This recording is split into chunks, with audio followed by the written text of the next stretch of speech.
Muy buenas noches, bienvenidos una vez más, como todos los domingos a las 20 horas, a Legítima Defensa Segunda Dosis. Si nos estás mirando por el canal de YouTube de Caras y Caretas TV y todavía no te suscribiste al canal, hacelo, activa la campanita esa de notificaciones, puedes hacer los comentarios que quieras en el chat, en el perfil de comentarios y en el chat, en ese simbolito de pesos, puedes hacer donaciones sin límite, ni inferior, y creo que tampoco superior, pero no te pedimos tanto, con lo cual ayudás a financiar nuestro proyecto de comunicación. Nos puedes estar mirando por Facebook también, a través de la fanpage de Caras y Caretas. Ahí puedes compartir en tu perfil, hacer los comentarios que desees y elegir entre las reacciones que Facebook te ofrece. Saludamos a todos los que nos miran por Twitch, saludamos a todos los que nos miran por Cardinal TV, por las pantallas de Cardinal, en los cable operadores de CUTA, de la Cámara Uruguaya de Televisión para Abonados, como 100 cable operadores en todo el interior del país, y saludamos a los que nos miran desde el exterior. Y muchas gracias a ellos por los comentarios que nos hacen llegar todas las semanas. En la noche de hoy vamos a conversar con los responsables de la Comisión de Programa del Frente Amplio que esta semana, el jueves, entregaron a la presidencia del Frente Amplio el borrador, digamos el borrador final para ser analizado luego por la mesa política, por el plenario y finalmente por el Congreso de esa formación política. Para conocer un poco los detalles, lo que se avanzó, lo que ya ha quedado plasmado en ese borrador, invitamos a los integrantes, a los responsables de esa comisión, el profesor Ricardo Ehrlich, ex ministro y ex intendente de Montevideo y ex decano de la Facultad de Ciencias, además al contador Álvaro García, también fue ministro también de Economía, y a la actual vicepresidenta del Frente Amplio, Verónica Piñeiro, bióloga, por cierto. Tenemos tres científicos en este panel. Bueno, y no sé cómo los contadores cómo ingresan en la cuestión epistemológica sobre la ciencia, pero todos ellos reunidos en este panel que desde esta introducción vamos a disfrutar. Muchas gracias a todos por acompañarlos y pongan like, por cierto.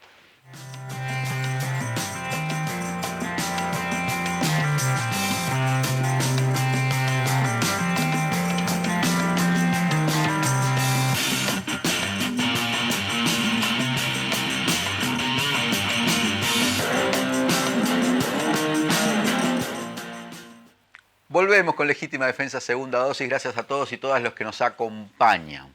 Bienvenido, profesor, doctor Ricardo Ehrlich. Gracias por estar acá una vez más. Es un gran gusto estar aquí, estar contigo y compartir este panel.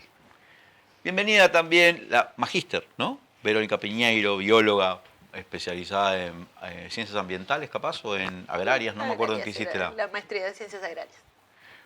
Bueno, y bienvenido Álvaro García, contador, ¿cómo le va? Muy bien, un gran gusto estar aquí con usted. Acá tanto Verónica como yo fuimos alumnos de Ehrlich, que además fue nuestro decano. Yo estoy siendo ahora alumno de Nos viene acompañando desde nuestra temprana adolescencia. Ricardo lo tenemos en todas las etapas de nuestra vida. Teníamos alumnos muy vehementes en la Facultad de Ciencias.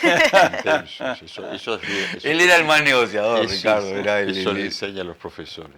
Ricardo era el que contemporizaba todas las situaciones conflictivas que íbamos proponiéndole, iba resolviéndolas. En ese sentido, todos los días, ¿no? Gran elección hizo el Frente Amplio para dirigir una comisión como la de programa, donde me imagino que hay que negociar las diferentes visiones, los matices y a veces las discusiones francamente profundas sobre algunos temas donde también el Frente Amplio tiene desacuerdos que luego tiene que plasmar en algo que consensúe un poco, arrime a las partes, ¿no?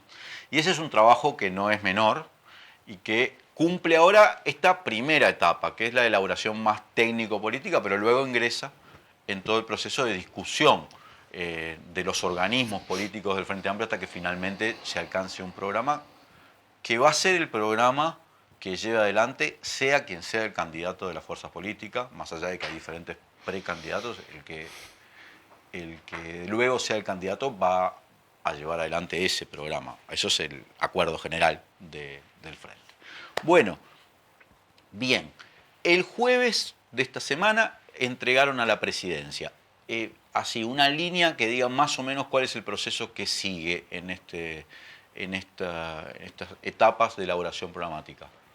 Verónica. No, la etapa que sigue, ahora la más próxima, es a partir de que la Comisión Nacional de Programa entrega esta propuesta de bases programáticas generada en un proceso que ellos nos pueden contar muy bien.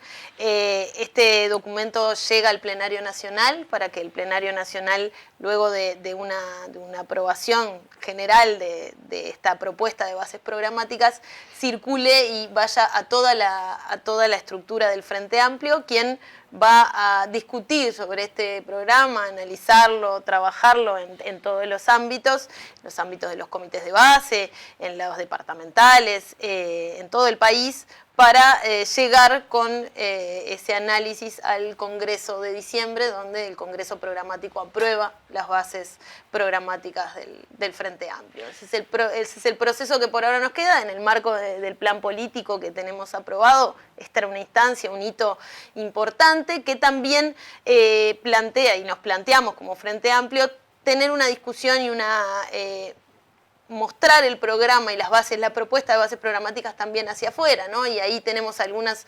otros planes para también, además de que esto esté dentro de la fuerza política y se ha discutido, también se ha mostrado hacia afuera de la fuerza política. ¿El plenario es dentro de 15 días? El plenario es en 15 de diciembre. 15 de julio. Quiero hacerte una pregunta, Verónica. En los últimos días, a todos, por lo menos los que trabajamos en esto del periodismo, y supongo que a mucha más gente, le han llegado versiones, ¿no? Por WhatsApp, viste, que corren, pero no tengo claro, son distintas además, son todos como borradores, no podemos... La versión que va a circular y que va a ser trabajada por la fuerza política y por entregada. todos los integrantes de la fuerza política fue entregada ayer por los coordinadores de la Comisión Nacional de Programa, y el lunes va a estar en la mesa política y a partir del plenario va a ser distribuido en toda la fuerza política de manera formal para que los compañeros y compañeras puedan acceder a eso, leerlo, verlo y discutirlo. Muy bien, vamos a ver, ¿cómo fue la característica así también? Un raconto rápido del proceso de elaboración del programa. A ver, contame algo. Bueno, arrancamos inmediatamente después de las elecciones del Frente, el 5 de febrero del año pasado se instala el nuevo equipo, ahí asumimos con Ricardo conjuntamente la copresidencia de la comisión, y la tarea hasta el 27 de marzo fue prioritariamente el referéndum. Allí trabajamos en ese tema, igual fuimos previendo la planificación posterior y la comisión empieza a juntarse de manera sistemática, semanalmente, a partir de esa fecha. Conjuntamente, reuniones que se hacían de la propia comisión de programa, para dejarlo claro, representando la comisión, una comisión estatutaria del Frente, a todos los sectores y las bases del Frente Amplio, unas 60 personas, digamos, más o menos en su totalidad, con el equipo de programa y con nosotros dos. Pero además con las 32 unidades temáticas que tiene el Frente, en reuniones que las hacíamos cada 15 días, un mes, dependiendo de la evolución.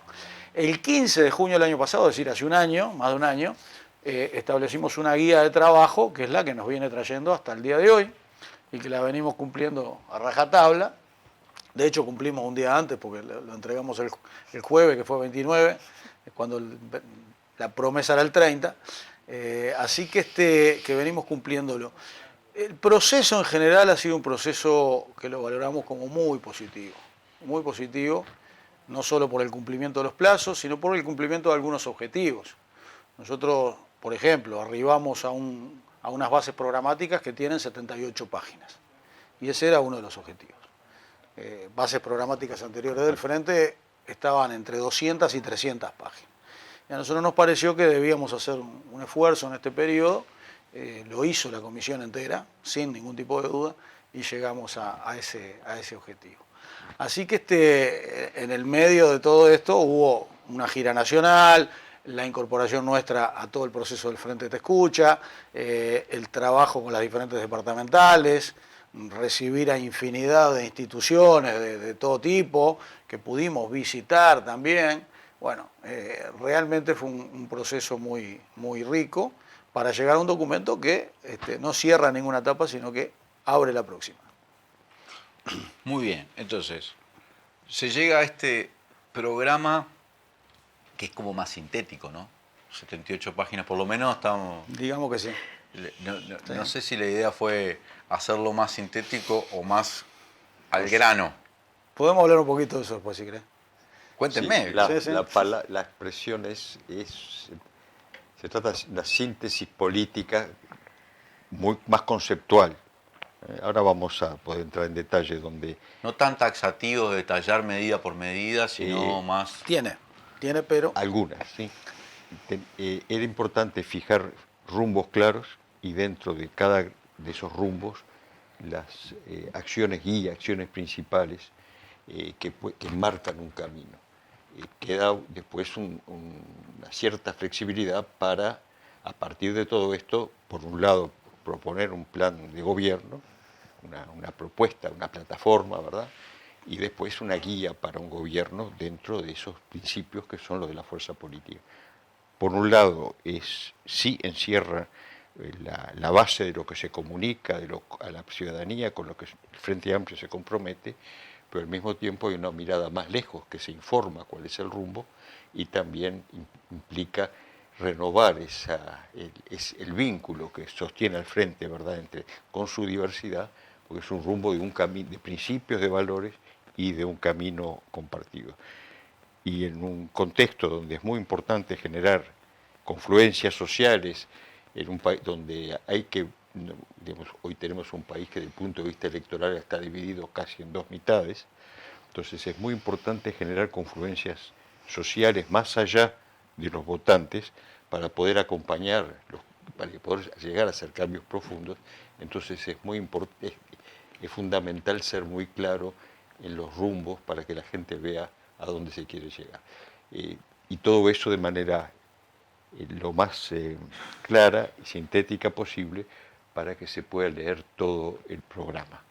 Que no se lea solo la parte que a uno le interesa porque es cercana a sus actividades, sus intereses, a su contexto, sino ver el conjunto. Y van a estar obligados a leer todo el programa por la estructura que tiene para poder entenderlo. Tiene una estructura muy particular. Tal vez yo daría algunos matices, pero Álvaro recuerda muy bien la estructura, mejor que yo la voy a contar. Pero hay algo que me parece importante, que es cuando, lo que decía Álvaro, cuando se empezó a trabajar y se fija una guía que compartimos, explicitamos en la mesa política, lo que era claro es que, bueno, veníamos de una derrota severa y de un desgaste por 15 años de gobierno, donde se transformó el país, pero eso tuvo costos para la propia fuerza política y hubo una autocrítica, un congreso, etcétera, que había que asumir fuertemente la derrota, entenderla.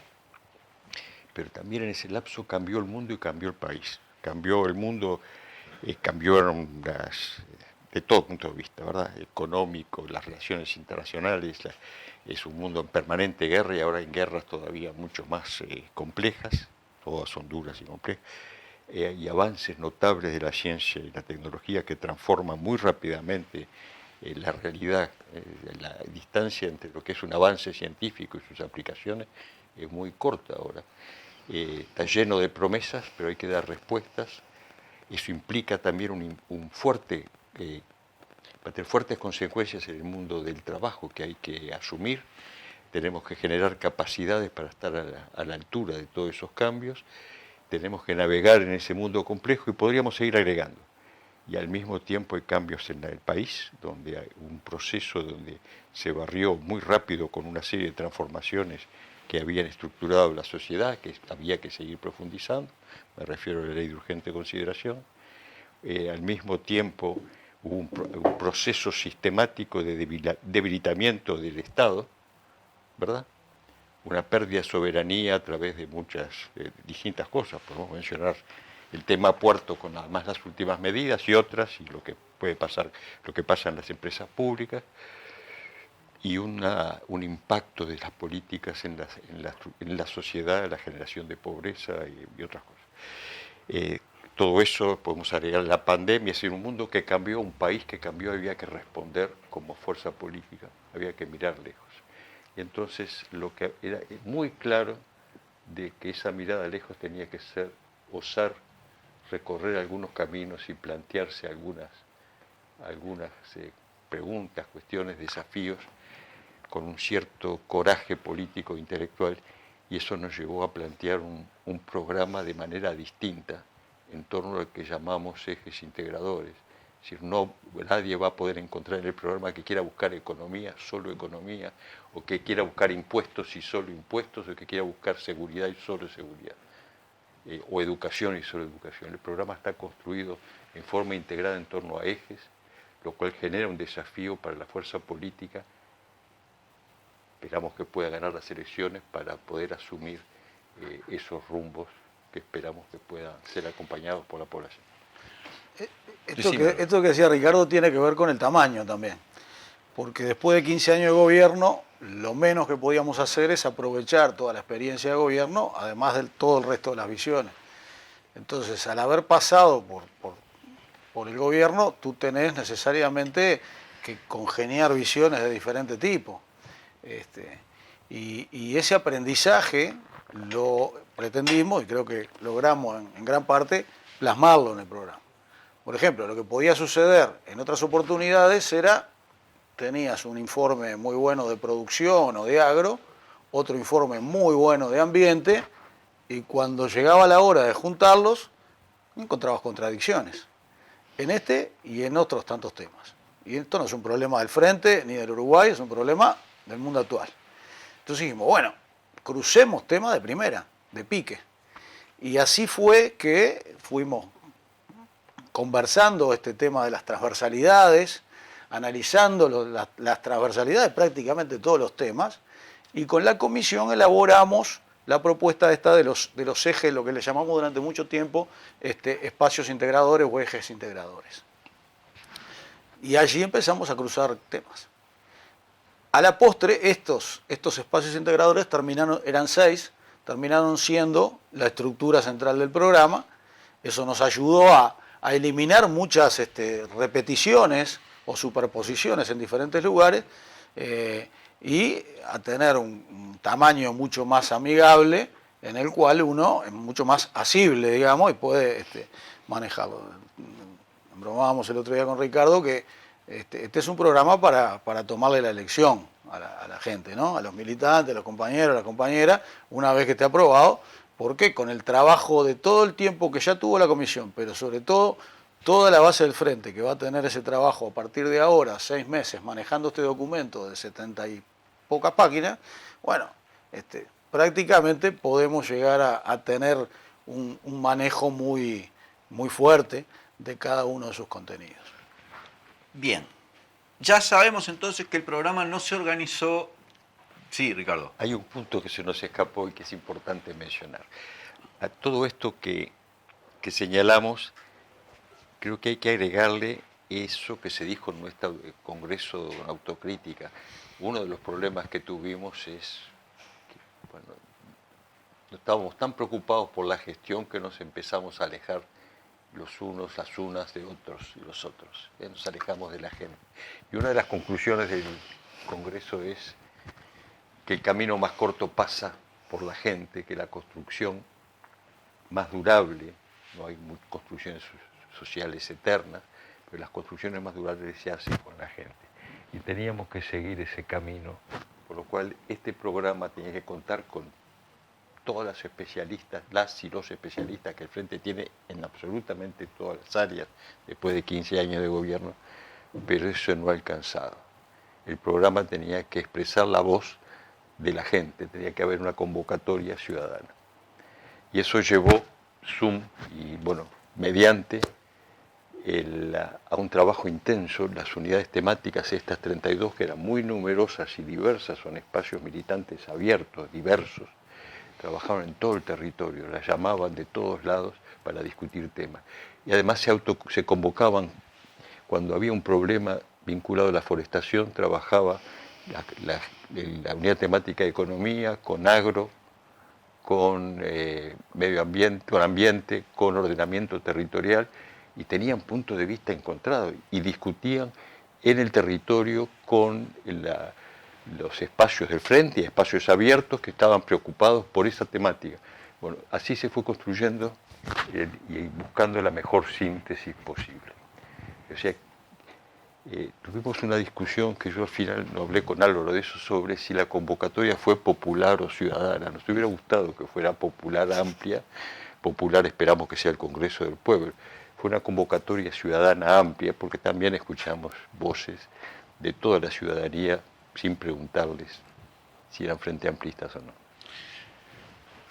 Bien, estaba pensando, si uno mirara un presupuesto nacional o una rendición de cuentas, tiene una especie de mensaje. Eso sí.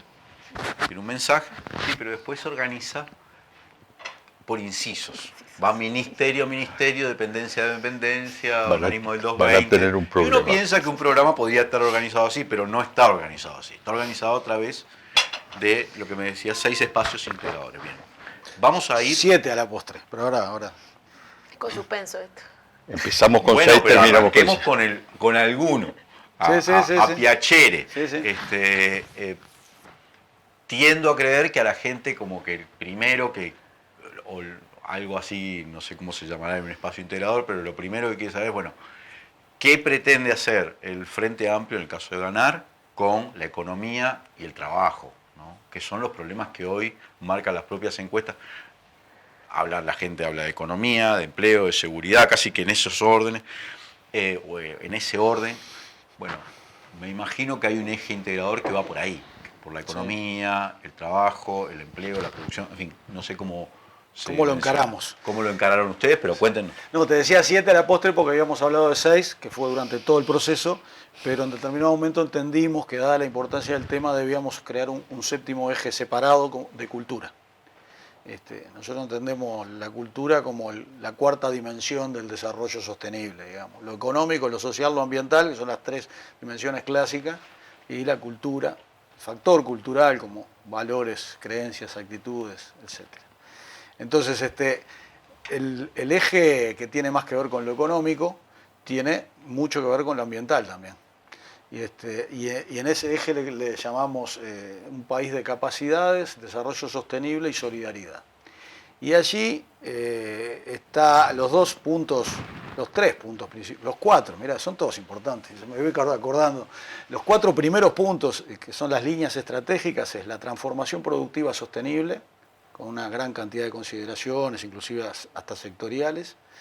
La transición ecológica justa, que es un concepto que surge justamente de cruzar tempranamente los temas de producción, agro con ambiente, y allí en ese ida y vuelta que planteaba Ricardo, los compañeros, las compañeras propusieron el concepto de transición ecológica justa y bueno, lo toma la comisión y lo toma esta propuesta de base programática. El tercer punto tiene que ver con innovación, ciencia, tecnología y educación, ¿verdad? Con la importancia que eso tiene en el mundo de hoy para la generación de conocimiento y de valor. Y el cuarto, el tema del empleo. O sea que, digamos, todos esos temas están en este primer eje. Hay un segundo eje, que es un país de bienestar para todas y todos, que quizá tiene, para decirlo de manera simplificada, todo el mundo de lo social, de la transformación social. Y allí también, por ejemplo, aparecían algunos...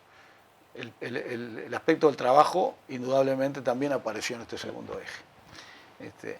Entonces después lo que hicimos fue tratar de no repetir y de darle un énfasis mayor en un lado y en el otro, pero tener presencia. Después los otros 5 ejes restantes tienen que ver con cultura, como decía anteriormente, uno específico de feminismos y diversidades, un quinto eje vinculado al tema, no, ya voy por el quinto, un sexto eje vinculado con el tema territorial, todo el tema de la descentralización y una mirada regional que nos parece muy importante incorporar, que el Frente ya la ha ido trabajando, pero que en función de la experiencia también podemos profundizar un poco después, y un sexto eje vinculado con lo internacional, un país soberano en un mundo diferente, que tiene básicamente los temas de relaciones internacionales, inserción internacional y defensa. Bueno, vamos a arrancar por algún eje. Yo les planteo para que nos cuenten algunas cosas que se puedan contar, por lo menos de los contenidos que están propuestos. Todo está al referéndum de la base, del Congreso, de la discusión que se siga de ahora en adelante. Pero bueno, hay una propuesta, ¿no? A la que se ha llegado con la participación de la gente, ciudadanía, técnicos, en fin, Así que hay algo que está plasmado en esa página. Entonces yo les propongo arrancar por este eje que vos me mencionabas de las capacidades, desarrollo sostenible, ciencia y tecnología, en fin, no tiene varias cosas, solidaridad, creo que se llama así. Sí, señor. ¿No? Capaz que vos, Vero, podés hacerme una introducción por lo menos de las cosas que... Porque a vos te llegó, vos estás en la presidencia, yo la vicepresidenta. Ya lo estudiaste. A ver si estudió. A ver si ya No, creo que el desafío que asumió la comisión y que leyó muy bien en esa cuestión de buscar generar un programa o unas bases programáticas que se adaptaran a un mundo cambiante y a un mundo que presenta cada vez más desafíos, identificar que la transversalidad era central para poder generar unas bases programáticas que fueran creíbles, que fueran serias, que marcaran un rumbo para una próxima gestión, ojalá del Frente Amplio. Llevaron a esos ejes o espacios integradores que le llamaron y que para mí le van a aportar un valor agregado muy grande y le aportan un valor agregado muy grande a esta propuesta programática. En el primer espacio, ¿no? que tiene la importancia de la economía, el desarrollo sostenible y la solidaridad, el eje de la justicia y la solidaridad que creo que le aporta esa discusión que la unidad temática de ambiente propuso a la comisión de programa a través de que el programa integrara la transición ecológica justa como uno de sus ejes principales, creo que generó algo muy, muy interesante, ¿no? En realidad, cómo pensamos el desarrollo sostenible que queremos alcanzar sin dejar a nadie atrás, ¿no? Y por eso esa cuestión de mirar la transición y cómo se va y se transiciona hacia la sustentabilidad sin dejar a nadie atrás, pensando en el desarrollo industrial, en el desarrollo agropecuario, en el desarrollo del país en general, pero pensando en cómo transitamos ese camino para que nadie quede al costado y pueda ser más integrado, y cómo eso desafía a la economía, cómo eso desafía al mundo del trabajo, cómo eso desafía a la investigación y al desarrollo, ¿no? Y ahí, nada, poniéndole suspenso. Voy a meditar, pero voy a hacer... nos quedan 3-4 minutos de este bloque y después la seguimos en el próximo, pero voy a hacer una pregunta todavía más concreta, más cruda, ¿sí? Yo estoy entre los que recibí borradores, pero no los menciono porque no sé, no tengo la versión oficial. Tampoco sabemos qué borradores son, tampoco. Ya por lo pronto no tenía 78, sino 77, así que puedo decir que era eso uno que cortamos algo le faltaba. alguna cosa, algo se amputó. Con la tapa la bibliografía, pero algo faltaba. Se agregaron hasta el último minuto. No, pero en concreto, en este eje de capacidades y transición ecológica, por ejemplo, en la economía, ¿no? En las políticas económicas que llevó adelante, por ejemplo, la izquierda durante sus 15 años. Una parte importante era, bueno, cuál era la política para promover inversiones, ¿sí? Y mucha de la discusión o de la polémica que ha habido en la ciudadanía y dentro de la propia izquierda tiene que ver con si las industrias que se instalaron en el Uruguay durante esos años, algunas de las cuales tienen un impacto muy grande sobre el Producto Bruto, como pueden ser las papeleras, pero ahora se agrega estas experiencias del hidrógeno verde, todo eso parece que para el futuro va a marcar, va a pisar fuerte. También hubo otros emprendimientos o iniciativas de este tipo tecnológicas, la creación o la instalación, en su momento, de Google, de empresas tecnológicas de ese nivel, y la gente se pregunta, bueno, todo bien, pero durante estos años se dieron estas cosas y después pasaron cosas en el Uruguay. Por ejemplo, floración de cianobacterias en el río de la Plata, que no podías ir en verano a bañarte, ahora nos quedamos sin agua y a la vez están entrando a los acuíferos para hacer estos proyectos de hidrógeno verde que destruyen agua. Hubo toda la discusión ambiental sobre la contaminación o no de las pasteras. Bueno, la política en el programa, ¿está pensado esto? ¿Cómo será una política de promoción de inversiones extranjeras o locales, pero en conexión con esto otro, que antes no era un tema, por lo menos no se discutía así como ahora? Está planteado, yo lo tiro ahí como... Sí, sí. El mundo, digamos, ha venido evolucionando fuertemente en este tema, digamos. El tema ambiental es un tema que se incorpora relativamente recientemente a estos temas. Todavía no se llegó a incorporar de manera completa. Por eso justamente lo que planteábamos hoy, necesidad de cruzar temas porque son temas que te desafían permanentemente. El tema del cambio climático y la crisis ambiental es una de las tendencias mundiales de la que hacía mención hoy Ricardo, que la tomamos de primera, o el cambio tecnológico. No podemos ignorar la revolución tecnológica que estamos llevando adelante. Entonces, la transformación productiva sostenible, que es la línea estratégica 1, y la transición ecológica justa van de la mano. El gran desafío después en la práctica, cómo eso, un Estado, que nosotros entendemos que tiene que haber un rol del Estado activo, lo lleva a herramientas concretas. Y ahí hay mucha experiencia en este sentido, ¿verdad? Entonces, ahora se está dando el tema del agua, como bien decías tú. Los gobiernos del Frente Amplio hicieron un incremento importante de las inversiones de OCE. Por ahí estábamos leyendo un material hoy mismo vinculado con esto, por lo menos duplicando lo que había sido la inversión histórica. ¿Alcanzó? Y bueno, capaz que no alcanzó.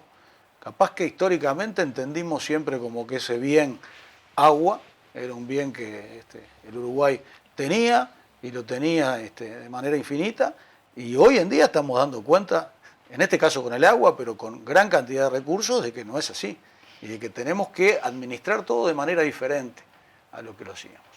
Allí, sin ningún tipo de duda, la ley de inversiones, a la cual el Frente Amplio en 2005-2006 le dio un gran impulso, requiere de una revisión porque no es el mismo país que era en 2005.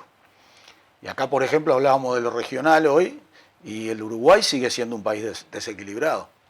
La inversión de UPM2, por ejemplo, en el centro del país, uno de los grandes motivos que tuvo para impulsarla, para hacer un ferrocarril central que le va a dar al Uruguay de vuelta un ferrocarril del siglo XXI, es que está en el centro del país. Que en cualquier estudio que vos mires, y nos tocaba llevarlo rendición de cuentas al Parlamento y mostrarlo, en una evolución positiva del Uruguay durante los 15 años de gobierno del Frente, todo el país mejoraba, pero las equidistancias, los desequilibrios se seguían manteniendo. Entonces, también la ley de inversiones debería tener como criterio fortalecer o incentivar aquellos emprendimientos que naturalmente tienden a ir hacia los lugares donde tenés más cosas, más infraestructura, y el país los precisa en otro lado para desarrollarse más equilibradamente. Es un gran tema, ¿no? Es un enorme tema y bueno, y está agarrado directamente, ¿no?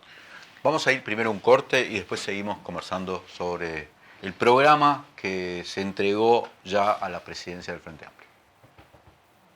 A veces estamos muy en la chiquita. Y si no, mira. Sí, ponele choclo, picles, ¿te gustan? Dale, ponele todo. Total es gratis. Estamos tan en la chiquita que barremos cualquier tipo de límite. ¡Epa! ¡Qué boquita! ¿Eh? Pero, aunque parezca que hasta los más chiquitos están en la chiquita, solo parece. Tomá, pateala, campeón.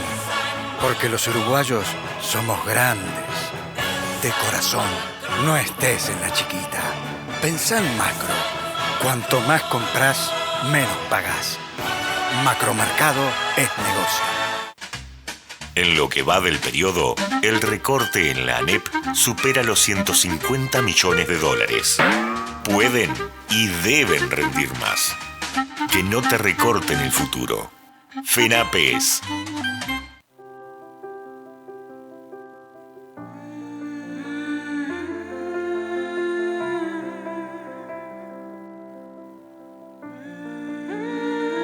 Vos agradecés contar con el mejor equipo médico.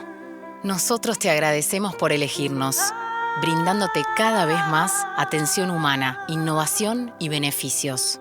Afiliate por el 1444 o en casmu.com.uy. Casmu, estamos para cuidarte.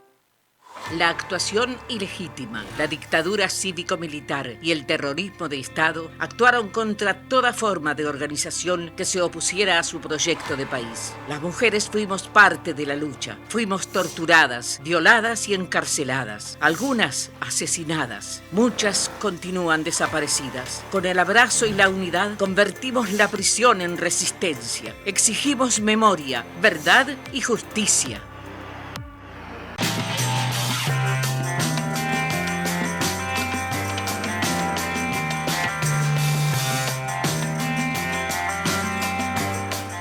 Volvemos con Legítima Defensa Segunda Dosis. Gracias a todos y todas los que nos están acompañando. Voy a insistir con este tema dentro de este eje integrador que incluye la economía y la transición ecológica. Pero quiero insistir. Porque cuando asumió el Frente Amplio, en el año 2005, no en su último gobierno, sino creo que marcó todo su gobierno, pero en el año 2005 decía, el Frente tenía un discurso de este tipo, a ver si me equivoco me corregís algo. No se puede seguir aceptando capitales golondrina que vienen a hacer acá especulación y además se van con toda una arquitectura jurídica hecha como para casi de paraíso fiscal, aunque no fuera de paraíso fiscal, ¿te acordás? Aquellos sí existían las AFI, las offshore, entonces que se venían acá, metían guita, era todo papeles. Plaza financiera. Ahí está, una plaza financiera. Nosotros necesitamos inversiones de otro tipo, decía. Inversiones que creen infraestructura o inversiones que generen trabajo, inversiones en la economía real, de alguna manera, así planteaba el Frente Amplio. Ciertamente había inversiones que venían ya, por ejemplo, la de las pasteras y eso ya estaban transitándose de alguna manera, venían desde el gobierno anterior. Pero durante estos años, esos 15 años, se dieron grandes inversiones, un incremento de la inversión extranjera directa importantísima en el Uruguay, pero no podemos ignorar que mucha gente o muchos capitales extranjeros vinieron a comprar tierra, a plantar soja, se extranjerizó incluso más la tierra de lo que estaba, ya no es que mucha tierra del Uruguay que está en manos extranjeras, eso fue. O vinieron este tipo de emprendimientos, industrias, mega industrias como las pasteras, o en su momento el intento de hacer la extracción de hierro, en fin, ese tipo de industria. Pero yo creo que ahora la gente pide otra cosa. No sé si pide otra cosa, ¿no? Pero, a ver, dale, Ricardo. Yo creo que tendría que dejarle a alguien que sabe de economía hablar de esto, pero voy a hablar con más libertad, él corrige. Sí. Creo que es, primero hoy hablamos de que hubo un congreso con autocrítica, o sea que se revisaron muchas cosas, pero no solo cambió el mundo, sino que han habido avances científicos y tecnológicos notables que hoy están a disposición, y también fuimos avanzando como sociedad en el descubrimiento o asumiendo como sociedad nuevas definiciones y compartiendo nuevas cosas. Hemos cambiado notablemente en todos esos años que tú mencionaste en lo que tiene que ver con una cantidad de referencias a nivel social, de las expresiones populares más numerosas son la marcha del 8 de mayo, la marcha de la diversidad, la marcha sin duda del 20 de mayo. El tema ambiental cobró una fuerza en nuestra sociedad que también, digamos, va marcando, la sociedad va marcando las líneas de quienes asumen responsabilidades políticas. Entonces han habido cambios en ese sentido. Al mismo tiempo, lo que hay que reconocer desde el punto de vista económico, pienso solo un dato, no vamos a hablar del pasado, sino del futuro, pero el 2008, la crisis del 2008, el pobre ministro de Economía que asumió en el 2008 le tocó capear la crisis del 2008. Y el país fue el único en la región, salió adelante sin mayor problema, sin impacto social y con resultados notables. Inclusive el balance de todo lo que fue la gestión económica, con todas las críticas que podemos hacer y asumir de todo ese periodo, fue importante. El ministro del 2008 fue el Álvaro García, ¿verdad?, que reemplaza a Danilo Astori en ese momento. Pero hay un par de cosas que me parece importante decir que son nuevas y que se expresan en el programa. Cuando hablamos de transversalidad y de integración, hablamos de perspectivas que atraviesan absolutamente todo el proyecto político, como pueden ser los feminismos, como puede ser el tema ambiente y también el tema territorio. Ese país integrado que hay que construir, que hay que aprovechar la riqueza, la diversidad de nuestros territorios para que sea bueno poder nacer y hacer su proyecto de vida en cualquiera de los rincones del país, pero el territorio en el espacio del territorio es donde se integran las políticas. Se integran las políticas económicas, con el trabajo, con la educación. por un lado. Eso, integrar las políticas, que es lo que se intenta con este programa, con ejes integradores, plantea desafíos a quienes desempeñen las tareas de gobierno, porque van a tener que trabajar en manera integrada el Ministerio de Economía, con el de Ambiente, con la ciencia y la tecnología, con la cultura, etc. Y la otra cosa que es bien importante, ese eje integrador que tiene la economía, pero tiene la solidaridad y tiene el desarrollo sostenible y la transición ecológica, tiene también la ciencia, tecnología y educación para el desarrollo, creo que se llama. Los desafíos que se plantean para el desarrollo económico implican conocimiento, la manera de poder conciliar los desafíos y las responsabilidades ambientales con lo que es la creación de riqueza y de trabajo requiere conocimiento, al estado del arte, lo que se sabe hoy, por lo cual el país tiene necesariamente, no se trata de apoyar a la ciencia y la tecnología, sino se tiene que apoyar en la ciencia y la tecnología para poder responder. Y es una ciencia y una tecnología que endógena, tenemos que tener capacidades para estar en la frontera en lo que se sabe en el mundo y además contribuir a resolver los problemas del país. Es un desafío y se va a recorrer ese camino, van a aparecer nuevos problemas y hay que seguir mirando para adelante, pero entendemos que por ahí, creo que en algunas semanas podemos dar más información, pero va por ahí la respuesta a las interrogantes que seguramente es la que se plantea nuestra gente en todos los rincones del país. Bueno, a ver, Leandro, dos partes, la parte pasado y la parte futuro.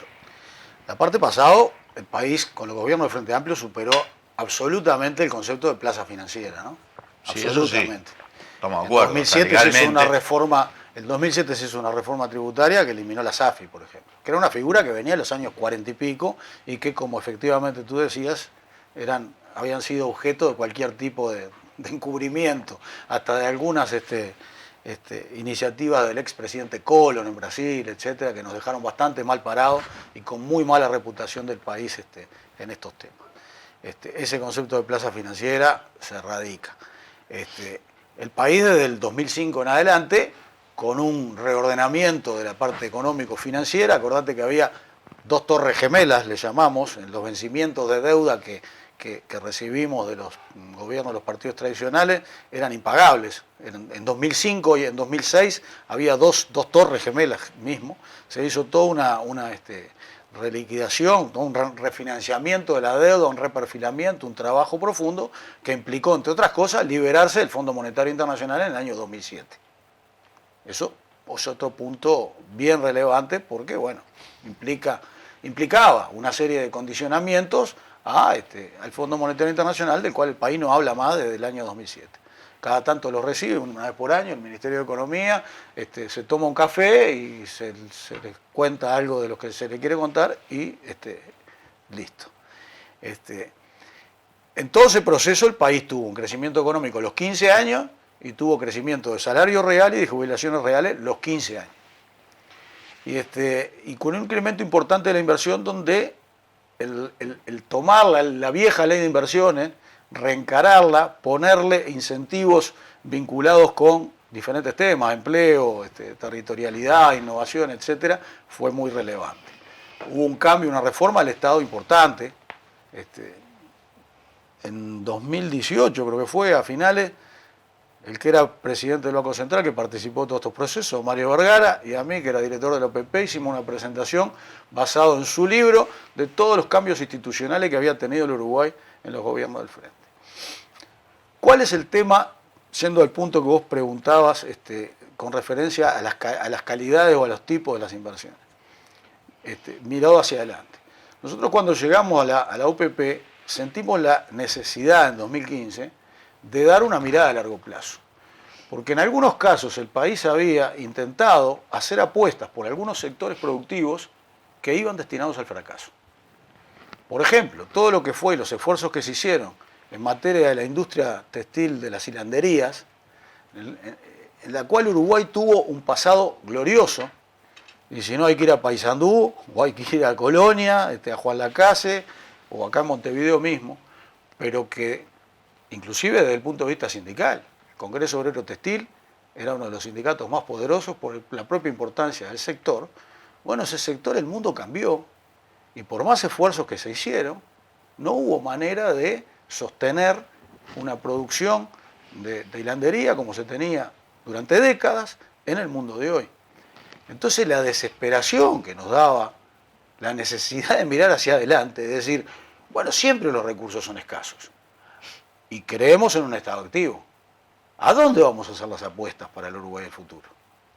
Y bueno, la manera de hacer eso es hacer prospectiva, ver cuáles son las tendencias mundiales que existen, hacer análisis por sector, y así llegamos, habiendo creado la Dirección de Planificación en la OPP en el año 2015, por primera vez, salvo una experiencia que hubo en la etapa de Rubio, con referencia a Uruguay tercer siglo, que fue una mirada larga, pero fue puntual, por primera vez institucionalizamos de vuelta la mirada del primer apellido de la OPP.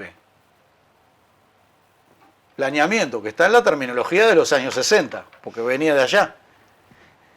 Y esa Dirección de Planificación saca como consecuencia de su trabajo, con 2.000 expertos y expertas en los diferentes temas que se trabajó, una estrategia de desarrollo Uruguay 2050 en agosto de 2019, que se presenta en la Torre Ejecutiva, y que ahí tiene 6 complejos, no tienen por qué ser estos, pero los que se estudiaron fueron 6 complejos productivos estratégicos de Uruguay. Cuando nosotros hablamos de transformación productiva tenemos que hablar de cosas tangibles. Y en los 6 complejos productivos que tiene la Estrategia 2050,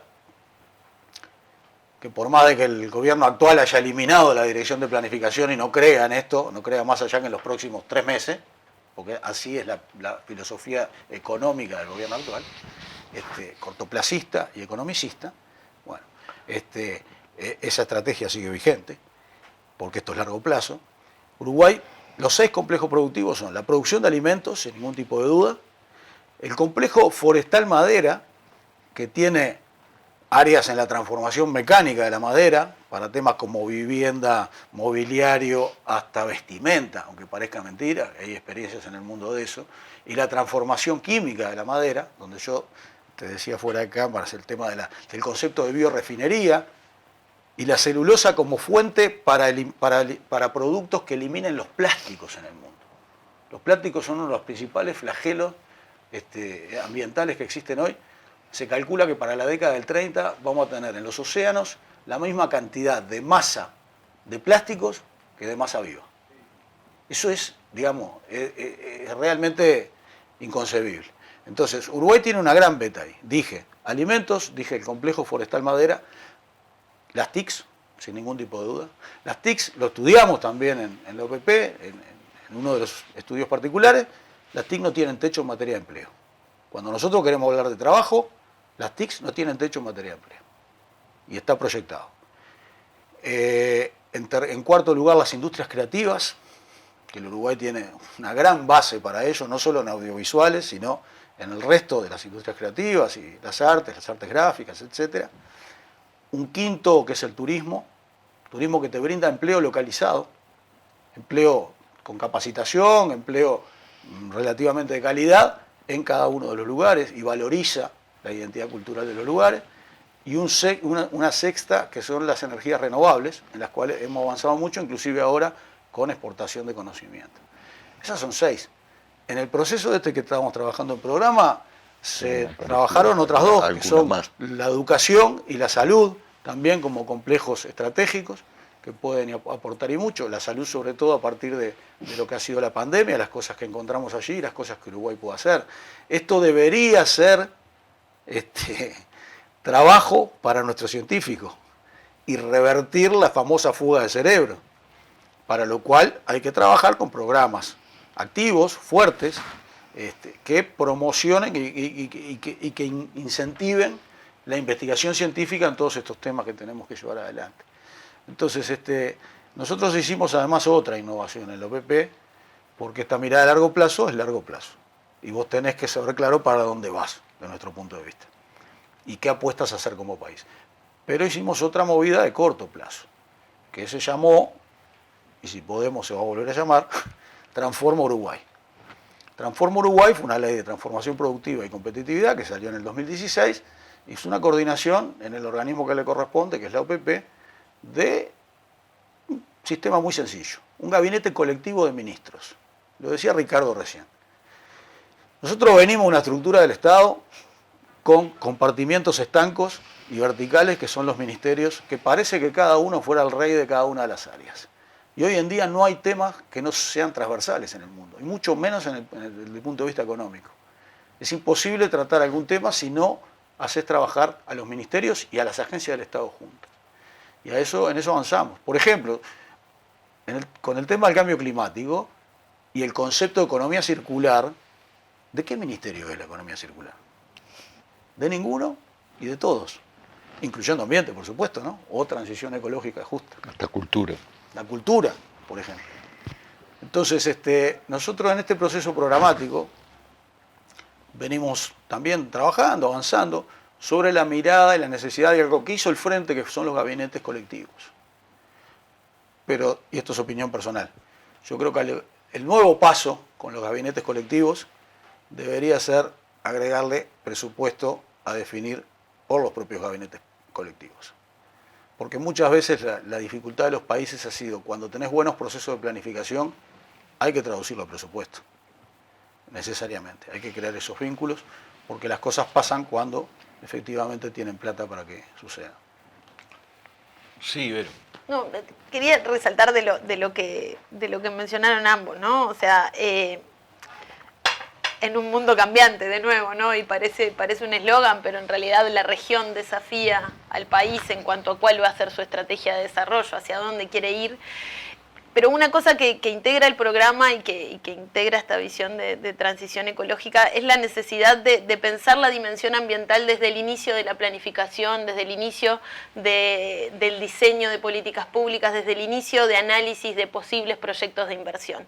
Y ahí entra todo, ¿no? Cuando pensamos el ambiente o cuando pensamos la protección del ambiente, y no como un freno al desarrollo, sino cómo potenciamos el desarrollo del país a través de la protección del ambiente, es que aparece esa frase de no en cualquier lugar ni a cualquier costo, ¿no? Entonces, ¿de qué manera también la planificación territorial y la visión de territorio y la visión de la necesidad de potenciar determinados territorios para que el país avance en todo su territorio, es lo que lleva y condiciona y desafía al país de papel o a la institucionalidad a poder analizar y tener esa visión desde inicio de la dimensión ambiental en el análisis, en el diseño, en el análisis de los proyectos y posibles propuestas, ¿no? Y ahí esta cuestión de gabinetes temáticos o gabinetes orientados sobre determinadas áreas, Uruguay ya lo hizo durante los gobiernos del Frente Amplio, la importancia del presupuesto, y ahí dejarles como adelanto que como se pensó el programa y como estas propuestas programáticas tienen todo mezclado o todo junto, dialogando e intentando generar propuestas en ese camino, en pensar un Uruguay integrado, un Uruguay que piense en el desarrollo regional, pero que tenga de antemano en cuenta lo que es la protección del ambiente, que es lo que termina sosteniendo las capacidades de desarrollo del país. Meto una más de economía, así, media muy concreta o con puntos muy concretos. En relación con la economía, creo que la gente quiere saber si en el programa del Frente Amplio, ¿sí? Por ejemplo, ¿cuál va a ser la política del Frente Amplio en relación con tratados de libre comercio? Te lo digo como varios tips, se los digo a ver qué me dicen, ¿no? Durante los últimos años en este gobierno que estamos transitando, empezó a haber caída del salario real después de 15 años que venía aumentando continuamente. ¿Cuál va a ser entonces la política del Frente Amplio en términos de convenios colectivos o política laboral para que eso se revierta? Porque eso de alguna manera hay que revertirlo, ¿verdad? Sin duda. Después, venimos señalando en los últimos 3 años de un permanente ajuste, como una especie de política continua de ajuste fiscal. Bueno, empezó desde el principio de este gobierno con el abatimiento del gasto en 15% de los ministerios. ¿Cuál va a ser la política del Frente Amplio en materia de gasto público? Te lo planteo así como tres, porque quiero en este bloque como cerrar esto para después en el próximo meternos en otras cosas que tienen que ver con... ¿Cuántas horas faltan para el fin del bloque? No tenemos tenemos poco tiempo, pero bueno, no quiero meterme en política impositiva porque eso yo sé que es un... En materia de lo que podemos avanzar... Ya no es para programas, sino para plan concreto. Claro, digo, es más, algunas respuestas tienen más que ver con cosas que obviamente forman parte del programa y formarán parte del programa porque forma parte de la esencia del Frente. A ver, en la inserción internacional el Frente tuvo una línea muy clara, digamos, ¿no? Nosotros, como decía Tabaré, no pertenecemos al Mercosur, somos al Mercosur, ¿verdad? Entonces eso lo tenemos muy bien clarito. Y también el tema de la flexibilización y de los avances en flexibilización, teniendo en cuenta básicamente las asimetrías dentro del Mercosur. Los tamaños de Brasil y Argentina y los tamaños de Uruguay y de Paraguay. Una de la mitigación de asimetría dentro del Mercosur, y que es una medida muy buena que nos ha permitido a nosotros hacer obra, entre otros, la reconversora en Melo de energía eléctrica para conectarnos con Brasil, o la Ruta 30 en Artigas, es el FOSEM, los fondos estructurales del Mercosur. Entonces, digamos, acá queda muy claro que cualquier avance que Uruguay tenga tiene que avanzar con el bloque. Pero también queda claro que Uruguay puede, dentro del bloque, buscar caminos o velocidades diferentes, pero dentro del bloque. A nosotros nos ha molestado mucho la actitud casi patoteril del presidente de la República cuando ha ido a las cumbres del Mercosur ahora. Eso no conduce absolutamente a nada. Creo que al propio Lula le ha dado una gran lección, digamos. Y no condujo con a su nada. actitud, y no condujo a nada. Y como así tampoco condujo a nada, y hablaron del Tratado de Libre Comercio con China, ¿no? Y no condujo a nada, y yo tengo la certeza de que no va a conducir a nada hasta fin de este gobierno, como ha sido la tónica del gobierno en general. Con referencia al salario real, para nosotros es imprescindible que haya un mantenimiento, y por supuesto una recuperación, y por más de que se recupere como el gobierno ha prometido a fin de este gobierno, te perdiste la panza del medio, ¿no? O sea, eso no lo recuperan los trabajadores ni los jubilados, lo van a recuperar más. Entonces, la política nuestra en los 15 años llevó a que hubiera un aumento sistemático del salario real y de las jubilaciones reales, cuidando el tema de la inflación. Nunca se hicieron locuras en este sentido, sino que la inflación es veneno para quienes ganan salarios fijos, ¿no? Ingresos fijos, salarios y jubilaciones. Por lo tanto, es un punto a cuidar enormemente. Pero dentro de un combo. ¿Te acordás la imagen aquella de los platitos chinos? Al gobierno se le han caído varios y se le han roto en este periodo, ¿verdad? ¿Por qué? Bueno, el Ministerio de Economía no ha hablado de inflación. El Ministerio de Economía hoy lo escuchás hablar y habla prácticamente solamente de déficit fiscal o de deuda. Y no habla de inflación, le ha tirado la inflación al Banco Central. Una cosa que está mal, porque es una de las variables clave que hace a todo el mundo económico. Y así viene sucediendo lo que viene sucediendo en Uruguay. Y con referencia, ¿cuál era la otra? ¿La última? Te dije, hay una Inserción política internacional. de gasto público. La política de gasto público. Bueno, Y la regla fiscal. nosotros hemos realizado un incremento del gasto social en los 15 años de gobierno muy importante. Esa política no va a cambiar, porque digamos, el resultado fiscal, que es muy importante mantenerlo, no puede ser un fin en sí mismo. Porque si vos tenés una concepción no economicista, sino de desarrollo sostenible, donde importa lo económico, lo social, lo ambiental, agregamos lo cultural, digamos, en esa mirada vos tenés cosas que no están registradas Entonces el Frente no están se registradas en las plantea cuentas una públicas. trayectoria nuevamente de aumento de la inversión, por ejemplo, gasto en educación, Sí, señor. salud, Sí, señor, con criterio. políticas sociales. Con criterio, con estabilidad, ¿no? En la medida de lo posible, pero la política va a ser esa sin ningún tipo De de expansión duda. del gasto, porque este Sí, señor. periodo fue de contracción. Sí, señor. Claro, ¿no? Sí, señor. Delicioso. Vamos a Correcto. ir a un corte y seguimos conversando en el próximo. A veces estamos muy en la chiquita. Y si no, mira. Sí, ponele choclo, picles, ¿te gustan? Dale, ponele todo. Total es gratis. Estamos tan en la chiquita que barremos cualquier tipo de límite. ¡Epa! ¡Qué boquita! ¿Eh? Pero, aunque parezca que hasta los más chiquitos están en la chiquita, solo parece. Tomá, pateala, campeón.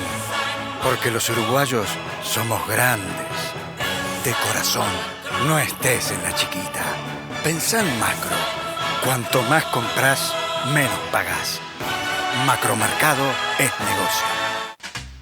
En lo que va del periodo, el recorte en la ANEP supera los 150 millones de dólares. Pueden y deben rendir más. Que no te recorten el futuro. FENAPES.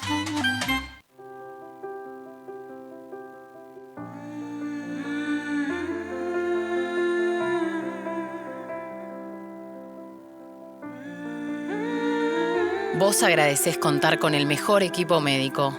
Nosotros te agradecemos por elegirnos, brindándote cada vez más atención humana, innovación y beneficios.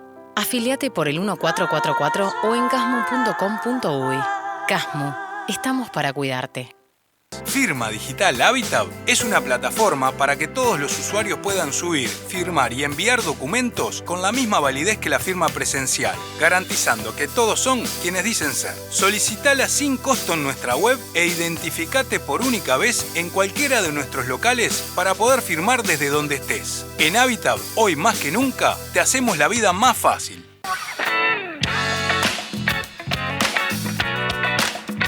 No se pierdan Último Bondi, una producción del colectivo Más Igualdad. Último Bondi. Míralo por Caras y Caretas TV. Si cada tanto te morís de espanto y casi miras como distinguido, si cada tanto... Volvemos con Legítima Defensa Segunda Dosis. Gracias a todos y todas los que nos acompañan. Voy a meterme rápidamente en este bloque, que es el último que tenemos en la noche de hoy, a cuenta de posteriores análisis que hagamos después de que ya el plenario haya distribuido, sobre otros temas. Y los planteo ya así, inicialmente, porque me parece que son preocupaciones de la ciudadanía. ¿Qué va a hacer, o qué se plantea en el programa que va a hacer el Frente Amplio en materia de vivienda? Recordemos que en el gobierno, en la campaña electoral pasada, fue uno de los temas vedette. El gobierno se planteó que iba a dar 60.000 soluciones habitacionales, claramente no las dio, de hecho dio asignaciones como a dedo, eso es lo que se está discutiendo ahora. Pero lo cierto es que el problema de la vivienda no podemos decir ni que permanece igual, porque se ha agravado. Basta caminar por las calles y darse cuenta de la cantidad de gente en situación de calle que hay en este momento. No sé qué dicen los números, pero es clarísimo que eso ha aumentado. Y ese es un tema que me parece que los frente amplistas no bancan más. El tema de la cantidad de problemas de gente en asentamiento, gente en situación de calle, en fin. Una pregunta global con respecto al tema de la vivienda, que ya les quiero dejar planteada. Bueno, arranquemos así, empecemos con el tema de la vivienda. Después seguimos con eso. Sí, es un gran tema, es uno de los temas pesados también. Digamos que los grandes ejes que se están manejando tienen que ver con cambiar la orientación de lo que es la vivienda promovida en estos momentos. Hay en este momento un gran desarrollo de la construcción con para cierto sector de la sociedad, y en realidad hay mucho trabajo, se genera trabajo y hay mucha construcción, pero atrás hay todo un fenómeno de inversiones y especulación muy importante, y hay que recentrar el esfuerzo público sin dejar de alentar a todo lo que es el desarrollo de la industria de construcción, centrarlo en los sectores más vulnerados, más vulnerables y de menores ingresos. Y ahí hay varias líneas que están, después daremos detalles oportunamente, pero varias líneas desde una serie de programas dirigidos a viviendas promovidas para esos sectores más vulnerados, de menores ingresos, y también una, readecuación, unas nuevas políticas en lo que tiene que ver con el tema de alquileres, con nuevos roles posibles para el Estado. Después habría que dar algunos detalles que oportunamente se darán. todo esto requiere, cuando pensamos en vivienda también pensamos en el tema asentamientos, pensamos en lo que estamos viendo ahora, y es un problema complejo que no se trata solo de un tema de vivienda, entonces hay que lograr implementar nuevamente ahora más poderosos programas que incluyen la vivienda al lado de todo un trabajo de realmente inclusión social. Tal vez uno de los énfasis tiene que ver con lo que los especialistas del tema llaman la construcción de entramado urbano y social, tanto en las zonas urbanas como en las zonas suburbanas, y también hay aspectos que tienen que ver con los temas rurales, MEVIR y otros. Ya ahí tendría que entrar en algún detalle más, pero esas serían los ejes en los cuales se ha trabajado el programa. También integrado a todos los otros aspectos que hacen al bienestar y a la inclusión de la sociedad. Los números que tenemos hoy y los avances que se han registrado en este periodo son muy magros, comparados con lo que se hizo antes, por supuesto comparado con lo que se prometió, pero hay que poner un énfasis en avanzar a mayores velocidades. ¿Pero hay algún objetivo planteado para un periodo numérico? Sí, por ejemplo, tenemos... bueno, yo qué sé, a mí me parece un tema que importa, porque en algún momento se puede resolver este tema en algún momento, por eso planteo si hay. Si no hay objetivos, no me digan. Sí, sin duda. Lo que pasa es que tenemos la incomodidad de plantear cosas que no podemos plantear en materia de contenido. Está bien. Eso es un poco. No, pero esos son los ejes.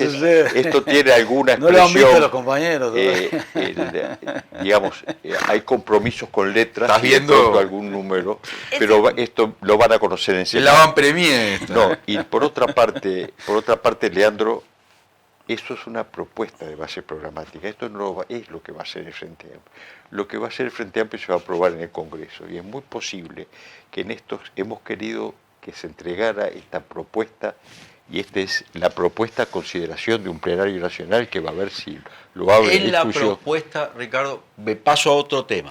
En la propuesta lo que se señala es esto, y va a ser seguramente enriquecido, modificado, van a haber aportes, y se va a laudar en un congreso, va a haber que sistematizar esos aportes.